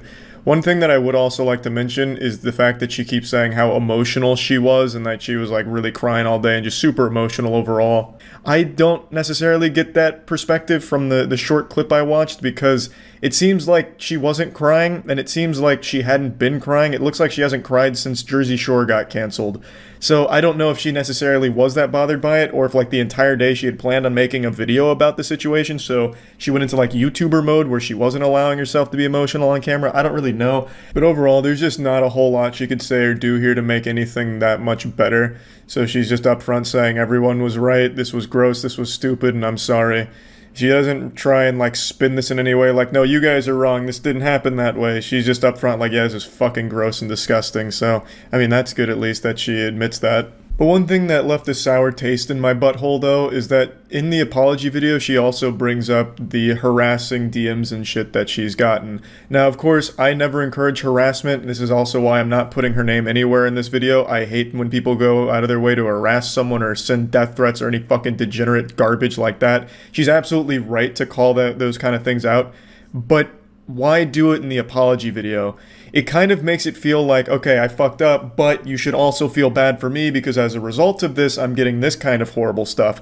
So I just don't think this was the right time to talk about that. The focus of the video should have stayed on you owning up to the mistake. That it shouldn't have shifted to like, but I'm also a victim. I just don't think that was the right call there. In a comment, she also mentions that she'll no longer feature her son on her channel because I'm assuming, the comments are turned off here, I'm assuming a lot of people had the same impression I did, where they felt that she was using her kid for views. And it's hard to really argue that when you have this footage here, where she is quite literally using her son for a more attention-grabbing thumbnail by trying to manipulate his misery for the audience. So I think that's also a good call to steer away from featuring your kids like that, especially if they might not want to. Like, it doesn't seem like the kid really wants to be in the thumbnail when he is crying. And he has to keep reiterating the point like, no, Mom, look, I'm actually crying. And then she still keeps trying to direct him. So I think her also saying that her son will no longer be used on her channel like that is a good thing. Overall, it's a fucking terrible situation. And it's hard to really take her at her word that this is like a one-time thing. Like, because now that you've seen behind the curtain here, now that you've seen how the sausage is made, as the expression goes, it's hard to really be like, oh, okay, I'll take her at her word that this has never happened before. Where she's not, you know, using her kids or using horrible situations for the sake of views. The whole perspective is a bit baffling to me, where you'd have like this awful situation with the puppy and a family vlog channel's like, that's a good video. A crying video. And it's not the only channel to do that. I remember there was another channel only like a week or two ago. I'm not going to show anything from this at all. But it was a family vlog channel. They were going on this fucking multi-million-dollar vacation or some shit. But they arrived to the airport too late, so they were about to miss their flight. and the dad brings out the fucking camera and he films his children really sad, his wife really sad, and him being aggressive towards the employees that are telling them, like, look, it is literally too late, you have arrived too late to get on this flight. And he makes this whole video just being rude to them and filming his family being sad. Like, what the fuck do you, that entitlement is wild. Like, what the fuck do you want them to do? Ground the plane? Like, no, the pilot's not allowed to take off. Fuck it, this family channel has 1 million subs. We have to allow them on and give them first class. Kick everyone else off the plane. Like, I don't know what they were expecting. They arrived too late. And B, what blows me away is that the dad would even think, like, this is a video. My family is really upset, and I'm going to be rude to these people. That is a video for the family channel, baby. Bang. Like, I just don't get it. And it's the same thing in this situation. Like, this puppy is in rough shape, and we're all very upset about it. That's a banger video. Let's all start crying on camera. I don't get it. It's astonishing. It really is. I don't really have words to describe it because I just don't understand why anyone would think that's a good idea. This situation was a really fucking gross one. Hopefully this really is the only time she's used her kid like this. Hopefully there's not anything awful going on behind the scenes like this. So yeah, that's about it. See ya. So over the past week, a wave of unprecedented heat swept through the Polish YouTube community, fueled by what has now been dubbed the Pandora Gate scandal, which is what the title of this video is. I think this is where that title stems from. They coined the term. This is like an investigation that this channel did in order to uncover all of it. The controversy brought to light allegations of pedophilic acts by some prominent YouTubers and celebrities, shaking the foundation of the digital sphere in Poland. Scandal was triggered by a video released by, not even going to try and pronounce that, a seasoned journalist known for his sports commentary. In this video, Stanowski discussed the unfolding situation and took an unexpected step. He announced that, not even going to try with that one either, a popular YouTuber would no longer co-host their Monday morning show. The cause? A 9-year-old video that, according to Dabrowski, crossed the line of humor. Dabrowski publicly apologized for his past indiscretion and expressed his support for fighting pedophilia. The accusations were first brought to light by Sylvester, another YouTuber. In a video, he exposed the potential pedophilic activities of 2 well-known Polish figures associated with the online creator community. The accused allegedly used their fame and influence to sexually abuse young girls, some as young as 12 to 14 years old. They would invite these minors to hotels, intoxicate them with alcohol, and take advantage of their impaired state. So, the creator community was Minecraft, apparently. It stemmed from Minecraft communities, from the biggest channels in Poland for it. And it became like a well-known thing. Like, one of the creators that's accused apparently would, like, openly share that the sight of pubic hair would make him okay, I'm getting wires crossed. A lot of cross-referencing happened. Again, I'm going off of translated breakdowns. So his ex-girlfriend, when they broke up, made a claim that he hated the sight of pubic hair so much it would make him vomit. And then when they were trying to keep things under wrap, one of the victims or something had mentioned that this guy hated hair without mentioning that guy's name, and people connected dots that it's probably the same guy. And then it turns out that guy was like an open secret that loved to be around like young underage girls, and it's just been like this whole crazy thing. So it's just, it's a fucking wild situation from everything that I've been able to glean from it here in the translations, which is why I wanted to find more English sources on it, because everything I found is Polish and probably not accurately translated through Google's built-in system, and also pretty brief. And this doesn't have closed captioning, so I can't even watch the video, because I won't understand it.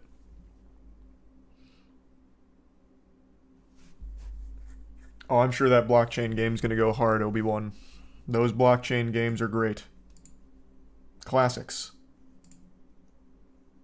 Thanks for the membership, Skywalker. Glad you're liking Bloodborne, Matthew.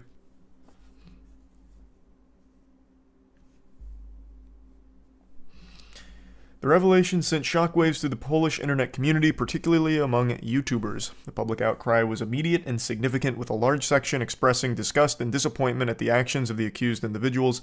The demand for justice was strong, and many hoped that the scandal would gain international attention, leading to a thorough investigation and punishment for the guilty parties. But surprisingly, it hasn't, because I barely heard about this at all.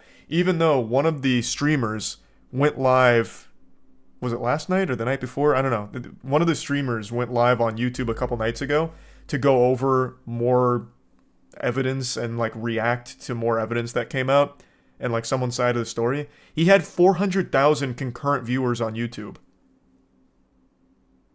which is, it's an unfathomably large number for a stream. Which gaming community is an actual pedophile ring? None.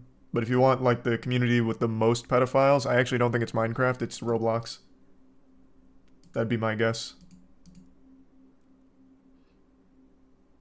You aware that Bill Burr likes One Punch Man? I was not aware of that. That's very cool though. He's got good taste.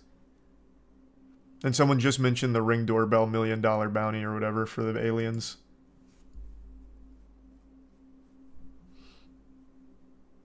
I don't know who you're talking about with that pickle.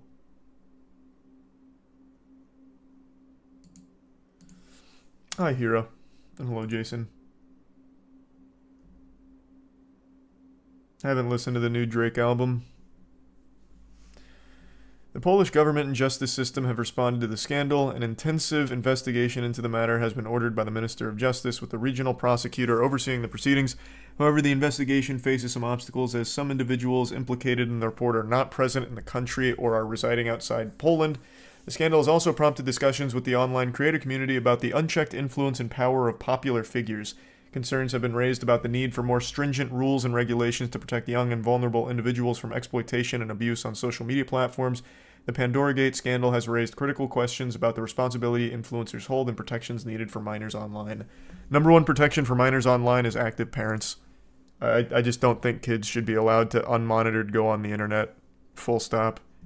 I know when I was a kid, my parents trusted me online and shit, but I just feel like you can't do that. You really can't. Not in this day and age. Now with this unlimited access to strangers at every single moment of every single day, you need active parents to monitor your children. Like I don't think this is necessarily like YouTube should step in and make rules against this. Like what? No pedophilia. Obviously, it is a rule, but like how are they supposed to know? Like this isn't Minority Report. They don't have like a division that can see the future with the Minecraft YouTubers that end up being pedophiles, right? Like there's not really rules in place you can do. You just need better parenting. Things in the membership typical. In the membership bozo. I can't say I've seen the new Winnie the Pooh horror game. I'll check it out though.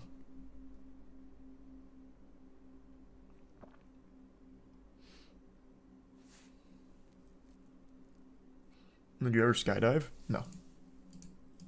I don't think so.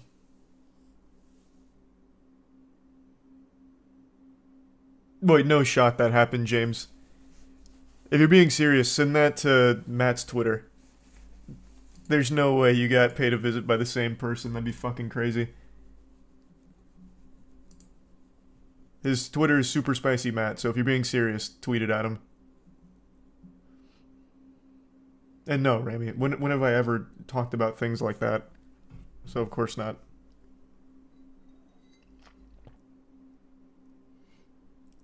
I haven't finished Mirage and I'm not going to.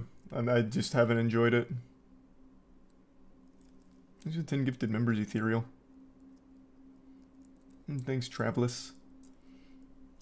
So this is the bit, like the general breakdown of it. And everything else is Polish. So hopefully it gets picked up in the States so I can read more about exactly what the fuck has been going on, but it is a crazy situation here.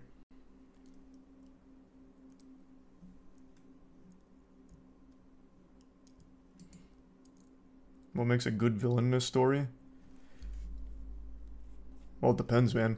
Sometimes you can make a cartoonishly evil villain work well, but I think most often you need someone that is like...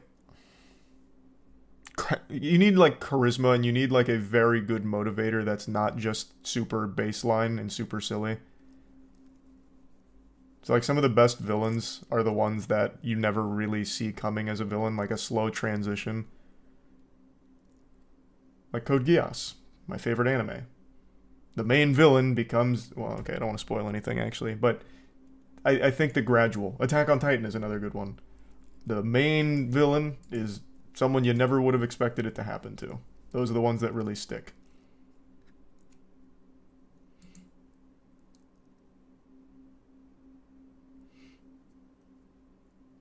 I'm sorry to hear that, Spooky. Jesus, I hope it's not common in small villages. Thanks for the membership, Calibrate.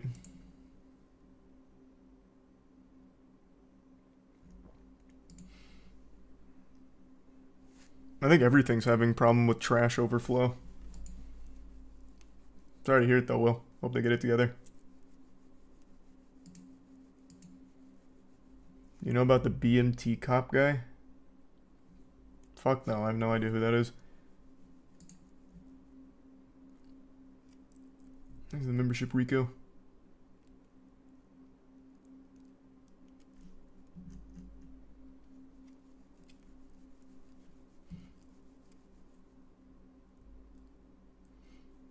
What genre of game will be the next big hit? Extraction. Black Clover's fine. I didn't dislike it. I didn't love it. It's fine. And 9 Inch Nails is also fine. I don't love them. I don't dislike them. They're just fine.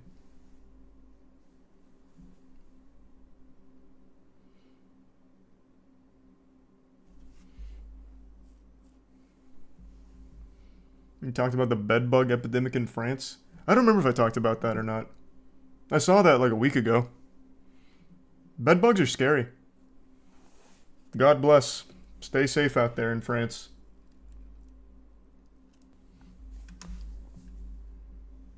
We were just going over the Poland pedophile Minecraft gate thing. Well, to the best of my ability, without being able to read Polish. So just like the very short breakdowns. And not really been.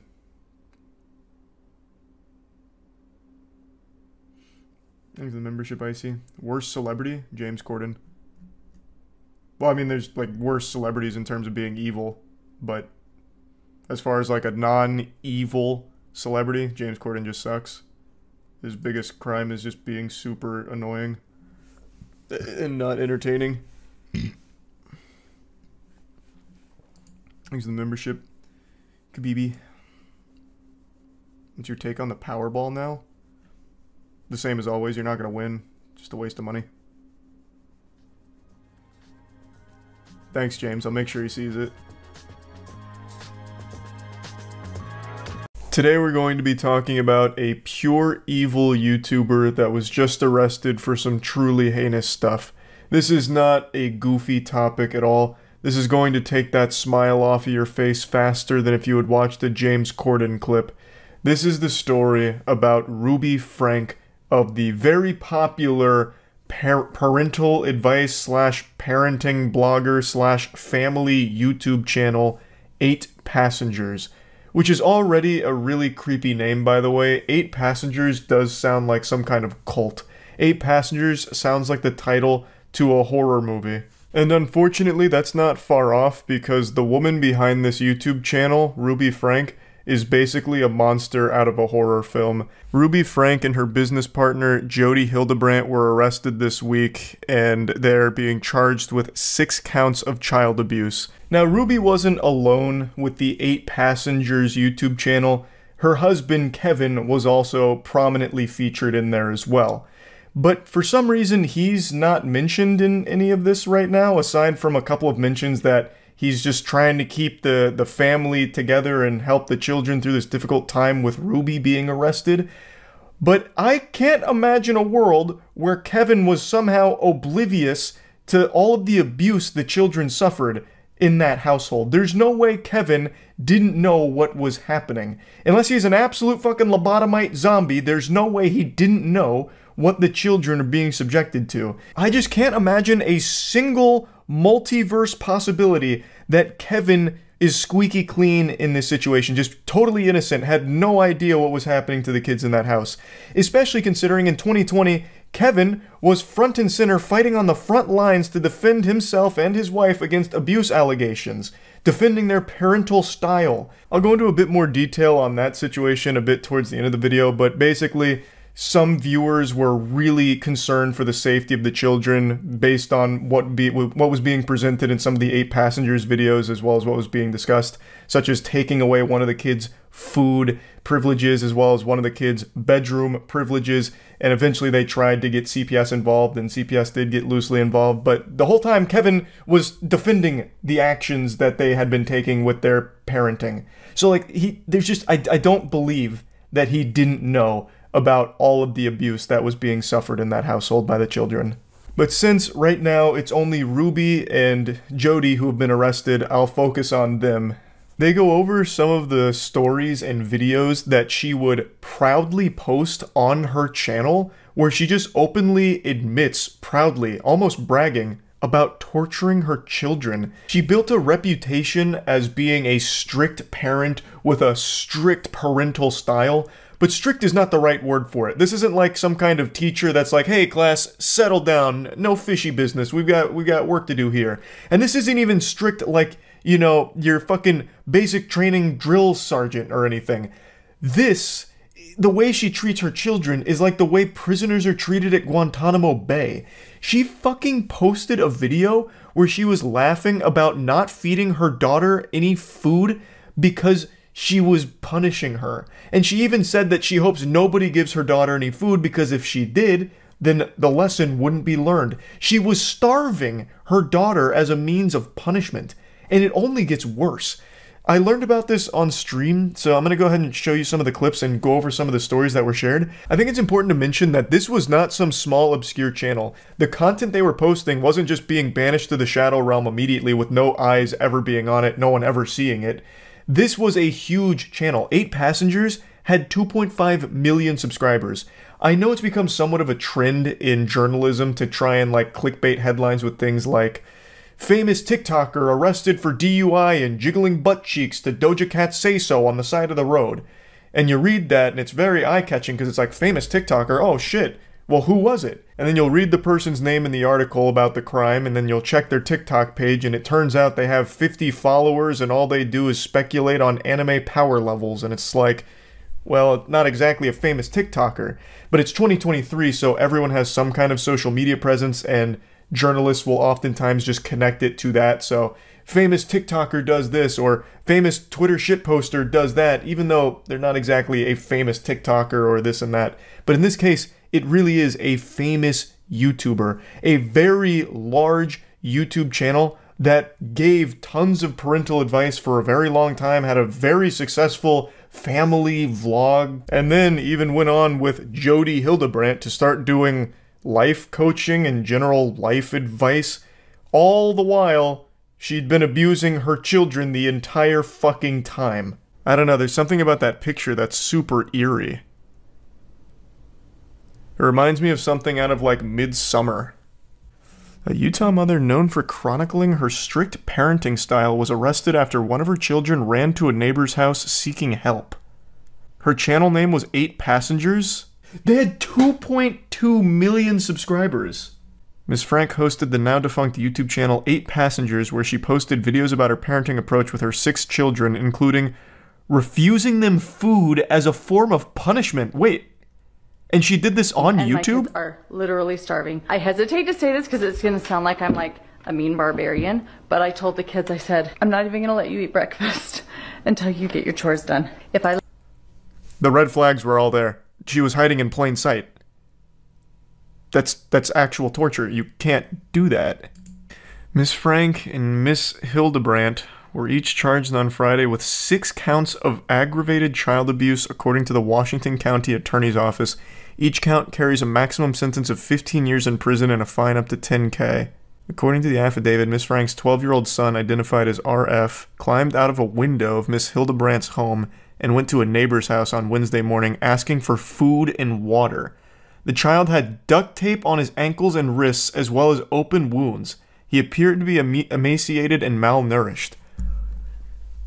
This is some pure evil shit. The neighbor called the police, who then found Miss Frank's 10-year-old daughter Eve at Miss Hildebrandt's. She also appeared to be malnourished, the affidavit said. Both children were taken to the hospital. The boy was placed on a medical hold due to his deep lacerations from being tied up with rope and from his malnourishment, according to the affidavit. Oh my god.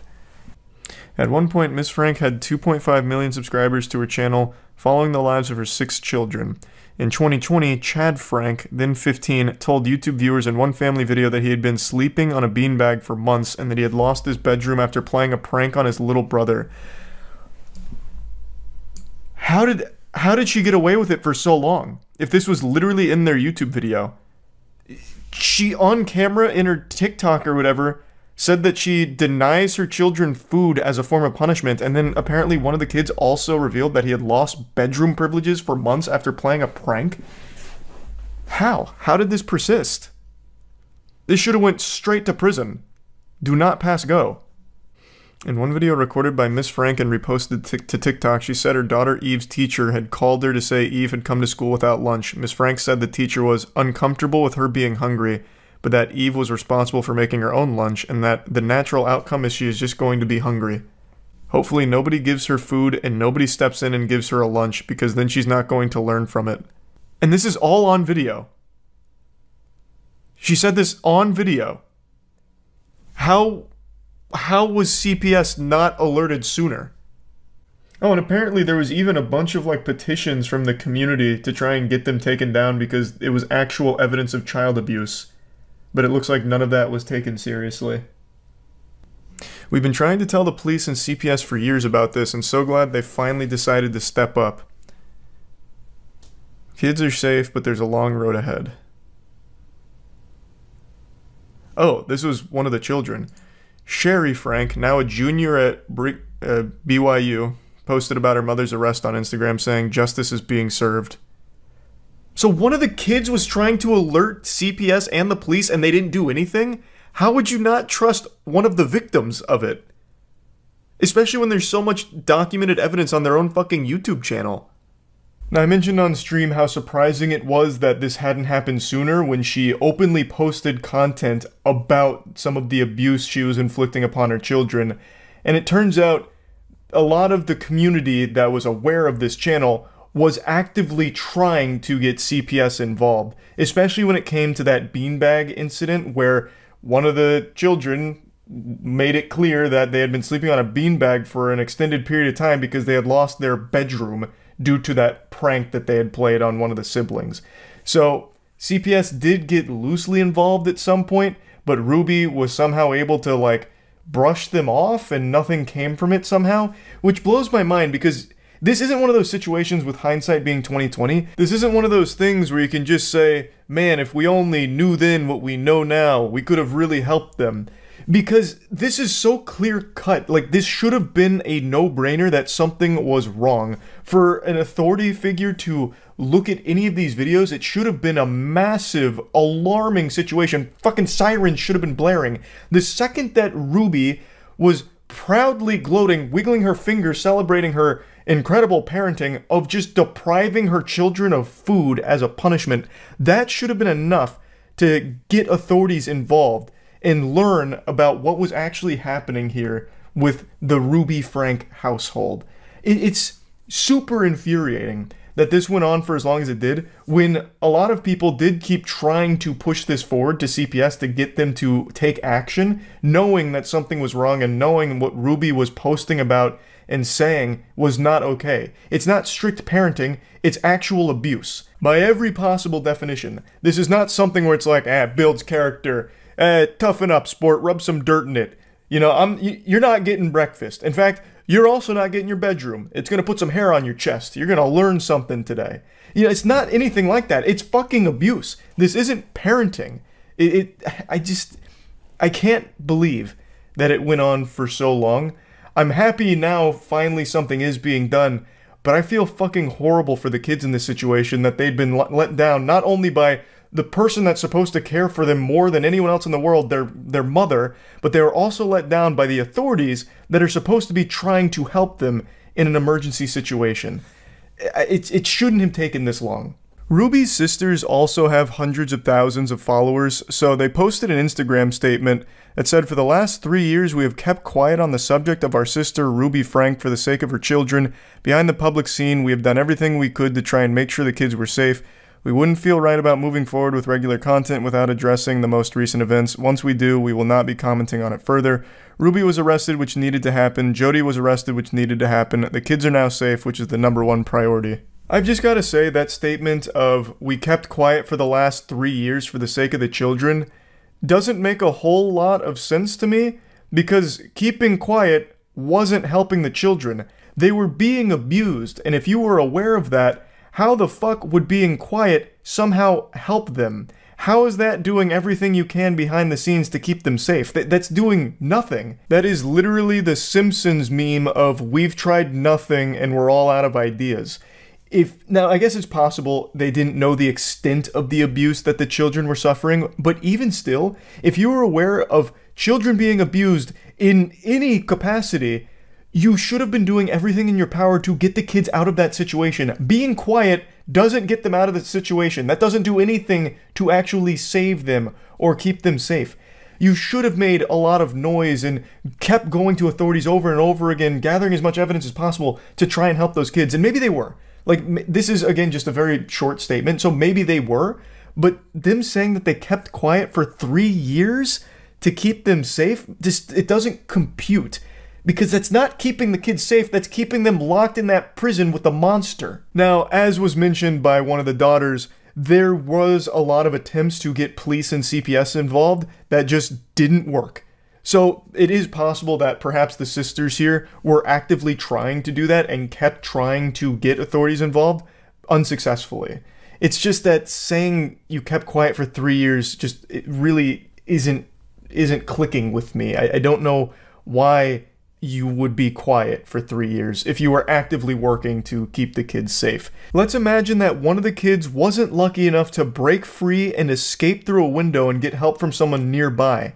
They'd still be tied up right now in that house, and you would still be being quiet. This fucking ridiculous silence is golden strategy didn't help the kids. The only person it helped was your sister, because it allowed her to keep abusing those children for 3 more years. And the only reason this even came crumbling down and she finally got arrested is because one of them broke free, covered in deep lacerations, and was able to get help so they could all be saved. Had that not happened, you would still be quiet and those kids would still be suffering. I know I'm getting pretty heated here, but this story is just infuriatingly evil. I am happy that Ruby and Jody have been arrested. I hope they get the absolute maximum sentence here. But I do still think there's other people that knew what was happening in that household that should also face very severe punishment for allowing that to happen and continue happening for as long as it did. So yeah, I just wanted to talk about this. That's about it. See ya. If you grew up during the 90s or the early 2000s, there's an extremely high chance that you watched some of Dan Schneider's shows. It was like impossible to avoid him. It'd be like trying to dodge raindrops during a thunderstorm. Dan Schneider during this period was the king of children's television programs. He made some of the most influential productions like Drake and Josh, The Amanda Show, iCarly. His resume is just stacked with tons of shows that I imagine meant a lot to many of you growing up. And make no mistake, you meant a lot to the creator of these shows as well. Well, not so much you, but your feet certainly did. The creator of these shows is a monstrous foot fetishist, Dan Get in the Van Schneider. He is a vile, creepy, disgusting human being, and this has been known for years. However, a new docuseries just dropped really diving into this subject matter and putting a spotlight on it in a way that hasn't previously been explored. It's called Quiet on Set. Now, if you don't know what Dan looks like, here's a nice picture of him here. He looks like he was made in the Dragon's Dogma 2 character creator. And Dan Schneider has become the face of Quiet on Set. However, it actually explores more than that. It's like a whole deep look at all of the horrible things that were going on during these Nickelodeon productions. It's more than just Dan, but he obviously plays a central role here because he made these shows. He was the head honcho of most of this, and he was well aware of some of these terrible and downright criminal things that were going on behind the scenes on some of these shows. And the reason I mention the foot fetishism off rip here is because that was one of the first things that people really caught on to in the public eye.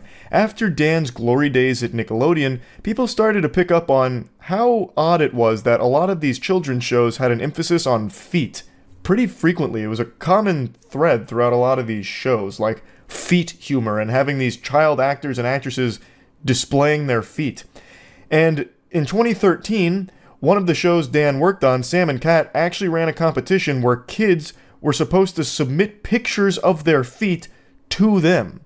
Like, that's weird. No matter how you spin it, that's a really weird thing to request from your audience of children, to take pictures of their feet for you. That's just downright creepy and wrong. I can't believe that tweet is still up, by the way, over a decade later, and no one thought to delete that. That is impressive. But anyway, people started to pick up on Dan's fixation with stompers, and it seemed like his fetish was bleeding into his work, and he was having the children unknowingly participate in it by having them display their feet. That's what it seemed to a lot of people, so it was obviously very concerning, so people did more and more digging. They found more and more evidence of Dan being an awful piece of shit behind the scenes with a lot of shady things going on there, and it just led to this reputation that people for years have known that Dan blows loads to toes Schneider is not a good person.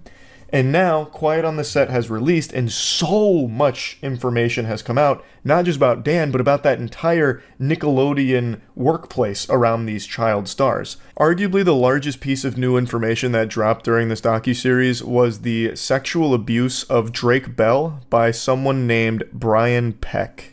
So Brian Peck was a coach at Nickelodeon whom was sexually abusing Drake Bell, and he was actually convicted in 2004. He spent 16 months in the slammer, and then immediately upon release, landed a job with Disney.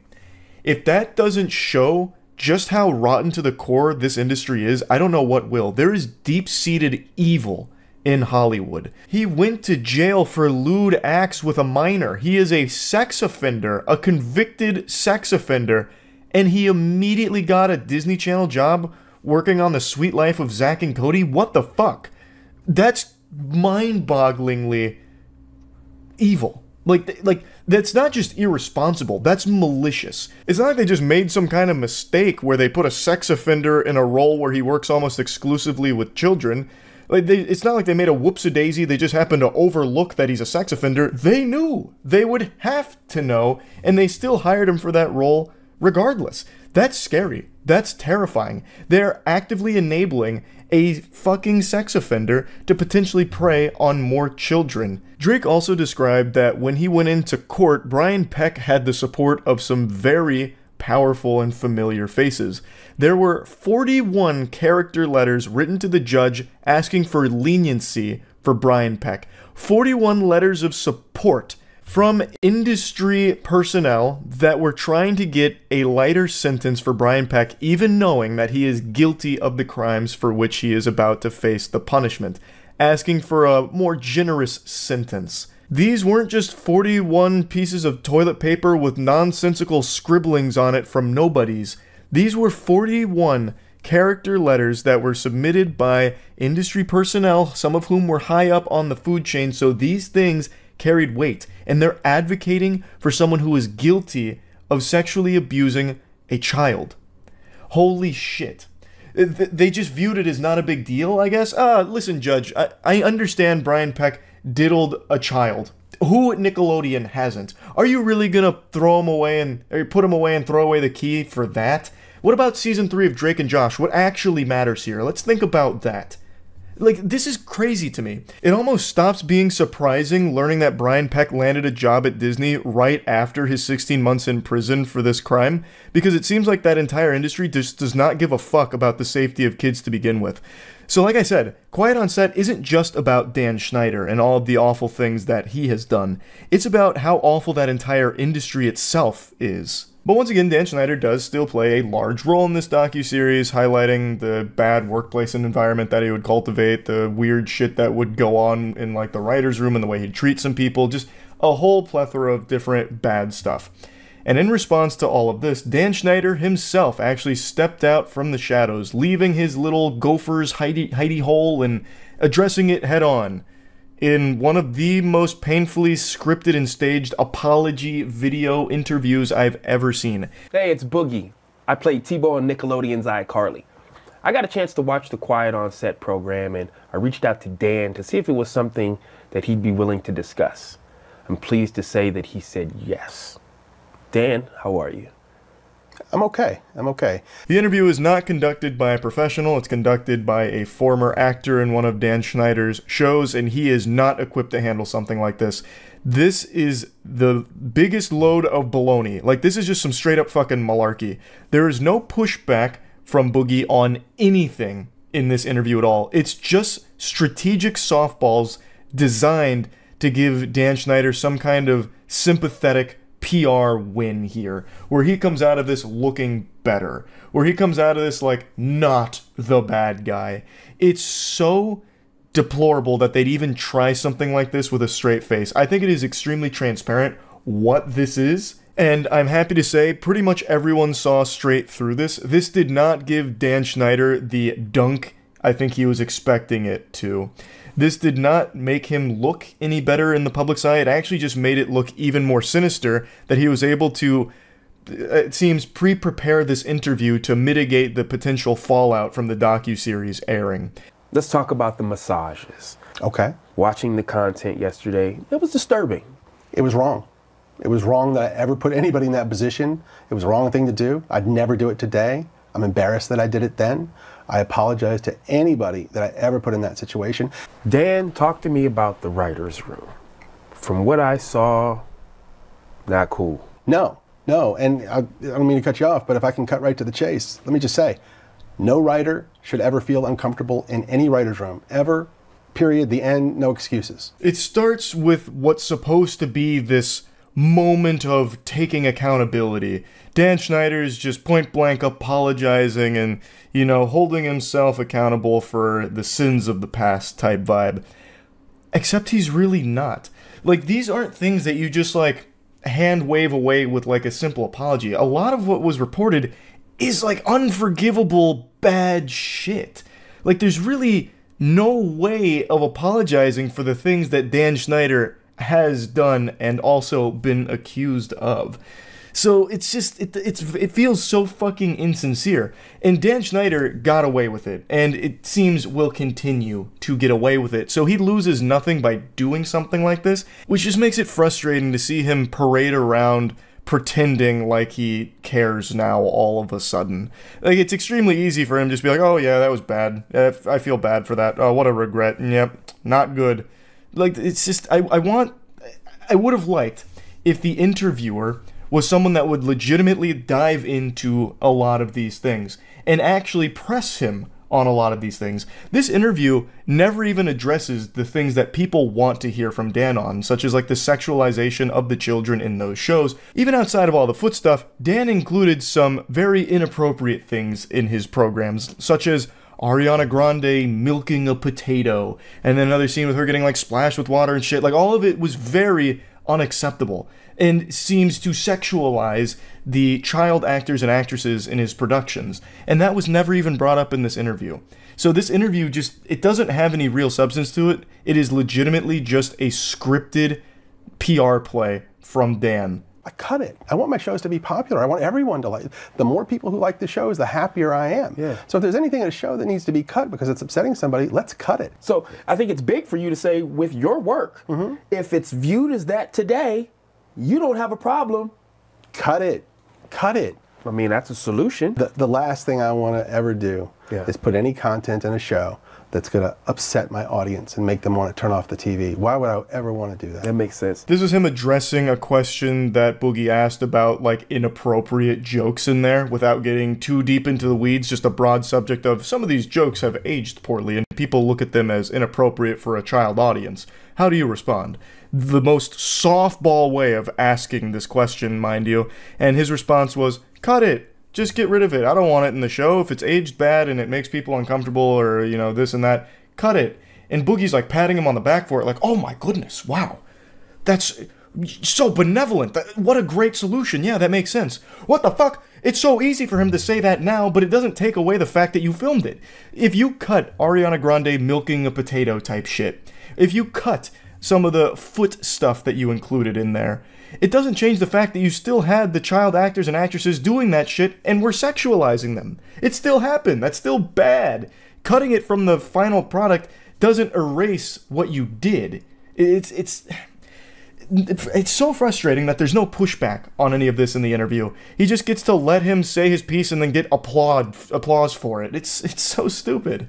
And when Drake and I talked and he told me what had happened, I was more devastated by that than anything that ever happened to me in my career thus far. 41 of those people wrote letters for Peck, character letters, praising him for who he was and asking for leniency, and they knew that he was guilty. They knew he had confessed to some degree, and they still did this.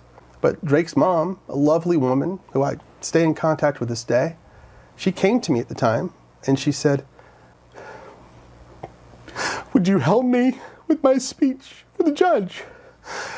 And I said, "Of course," and I did. Dan Schneider's fishing for the Nickelodeon's Kid Choice Award for the best fake crying. It feels super forced and super insincere. Him tearing up while talking about this story.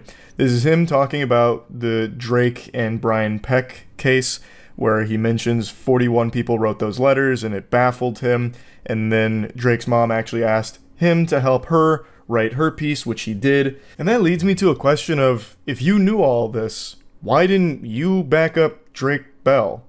The way it's described, Brian Peck had all of these people in his corner, but Drake really only had his mom and his brother. Why weren't you more involved then? Like, I imagine that could have been extraordinarily helpful. But regardless, this interview doesn't do anything to change my perception of Dan Schneider, or anyone else's, really, I imagine, because it's still nothing. This isn't really an interview, it's just a PR piece, disguised as an interview. It's just more despicable garbage here. But yeah, anyway, I wanted to talk about this a little bit. Again, the docuseries is called Quiet on Set. It's out now. And yeah, just kind of wanted to go over it a little bit. That's it. So yeah. I think now is the easiest time in history to be a parent. Back in the earlier days, you had to make sure your kid didn't fall off a cliff or get hit by a stray arrow, mauled by a lion, you know, fall victim to dysentery on the Oregon Trail. It was tough to be a parent back then, but now I think it's super easy because you can just give your kid an iPad and let the internet raise them for you, and then get mad when your kid isn't exactly an upstanding citizen and blame everyone but yourself. But for parents that want to be a little more involved in their kids' lives, luckily there are some great departments that are offering invaluable knowledge on how to be the worst possible parent ever.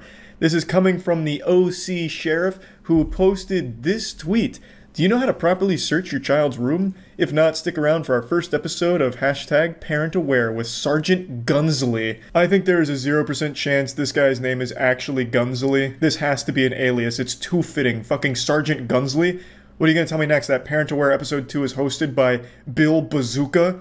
Fucking Paul Danger? Like, goddamn. I'm Sergeant Brian Gunsley with the Orange County Sheriff's Department, and today I'm going to show you how to search your child's room. The first step is to remove the child, or the teenager in this case, from the room. You don't want them in the room because their protests may distract you from doing a thorough search. Hey pal, gonna need you to leave the room. Thanks, we'll talk later. This is the oldest teenager of all time. Dude looks like he's going on 40 years old. Like, who is this, Benjamin Button? Jesus Christ, dude's got like a thick 5 o'clock shadow. I like how he's immediately treating his son like a criminal, like, hey pal, I'm gonna need you to get the fuck out of here. I'm surprised he didn't like kick down the door, weapon drawn, like, get on the ground, I'm searching the room. And he just tases him anyway, just for the sake of it. Like, you're not gonna interrupt. It's important to search your child's room every once in a while, like I would say about every 6 months. Unless you suspect that they're using drugs or alcohol, then you're gonna wanna do it more often. He treats his household like it's boot camp.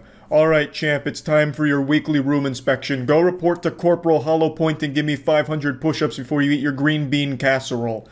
So I don't think I need to explain to you why doing this is a horrible violation of your kid's privacy and is absolutely going to lead to a lot of problems in your relationship with your family. But I think I'll explain it anyway. Anyone who's ever been a kid, which I'm assuming is everyone except this guy, I guess was just created in a lab to be the most generic NPC police officer ever. Fucking Captain America over here never had a childhood. Anyone who did knows how awful it feels to think that your parents don't trust you. It makes you not trust them, and it makes you resent them. So what I recommend is to start searching from top to bottom and then left to right. So here I would start searching in this plant and then go across to the right, and then we'll search into whatever containers that are here. I always want to look inside the containers and inspect things thoroughly. See, here we have a container with, looks like a place for someone to hide something. So I'm going to hang on to that. Certainly want to talk about that in a little bit. What a weird item of interest. It's just an empty bottle. Like, that's super normal. What do you mean you're going to have a talk with them about that? What is that conversation going to look like? Come here, son. Look, I found it. That empty bottle of vitamin gummies. Bet you're using it to store drugs, aren't you? You break my heart. I raised you better than this. Get out of my house. When it comes to books, you just want to search through all the pages and just see if you see anything. Here we have a picture, it looks like, of a child with a gun to their head. This may indicate that they're thinking about committing suicide. So that's something that we want to talk about with our child. Yeah, that sounds about par for the course. If my dad was like this, I'd probably have stick figure drawings of a gun to my head as well. If you're the kind of parent that's actually going to follow this advice and routinely kick their kids out of their room so you can thoroughly search it like you're looking for a fucking treasure map, you should go in expecting something like this, some cries for help to let you know that they're miserable. I also really like the background music here, the royalty-free Facebook shit. Really helps elevate the tutorial. So here we have something. This looks like a scale of some sort. So that could be used by someone who's maybe purchasing drugs or selling drugs.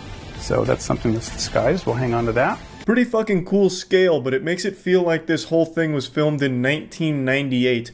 Why the fuck would someone disguise a scale as a PlayStation 1 video game? You draw more attention with that than anything else. Like, that is some old school shit. Obviously, this is all set up for the tutorial here, but I like to imagine it all is real spur of the moment. Like, he just barged into his son's room, get the fuck out, I'm searching for contraband, and this is the result.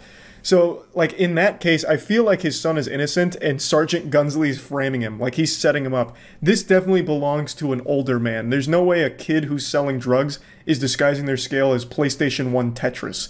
No chance. But that does seem like something an out-of-touch cop would do to try and bust people undercover. You know, like just parading around. I do love these video games, am I right, kids? We love Tetris and PlayStation, right? Oh! Heroin just fell out. That's super weird. No one's a cop here, right? Like, you guys wouldn't want to buy this, would you? Looks like a container of some sort. Let me see what's inside. We have hidden in here, we have some, looks like marijuana. So I am going to hang on to this. We're going to have a little talk about that. Some teens use this to get high. They can use this as a huffing device. So if you have dust off or any type of computer duster in the room, we want to remove that because that could be used as something dangerous and that could be deadly. Imagine Sergeant Gunsley just hits a mean whip-it on camera. Kids use this to get high, and so do I. That'd be fucking great. Now, this is the first thing he's done that seems reasonable to me. You know, keyboard cleaner is very dangerous. You don't want that anywhere around your kids. And I just don't think he went far enough because there's a window right there. That's extremely dangerous. His kid at any moment could throw himself through that window and kill himself. So I think he needed to put some bars on the window to keep them safe and maybe even pad the walls a little bit because we don't want him to like hit the wall kind of hard and hurt himself.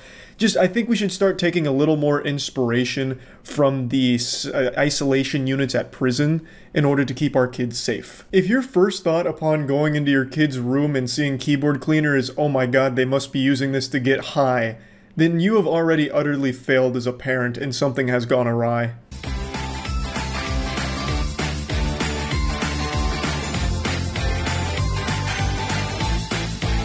And also, it's very important to be respectful of the child's property. Yeah, Sergeant Gunsley, very respectful. He's over here acting like Mr. Krabs on the panty raid, just going through all of like his boxers and shit, like looking for anything in his pockets. Yeah, that's the first thing I thought of is, wow, look at how delicate he's being. Here we have some more clothing. Looks like everything's okay there. Oh, I have a pipe hidden inside some socks. Ajax, I don't know why this would be in his room, so I would inspect that a little better. In fact, here we have another container that we will talk to him about. And certainly you want to collect all these items. They shouldn't have them in their room. Good lord, who's his son? Cobra Commander? What's he gonna pull out next? A golden AK-47 from under his bed? He's really hit the jackpot here. And here I have a couple of little baggies. It looks like they may have had some drugs in them or something at some point.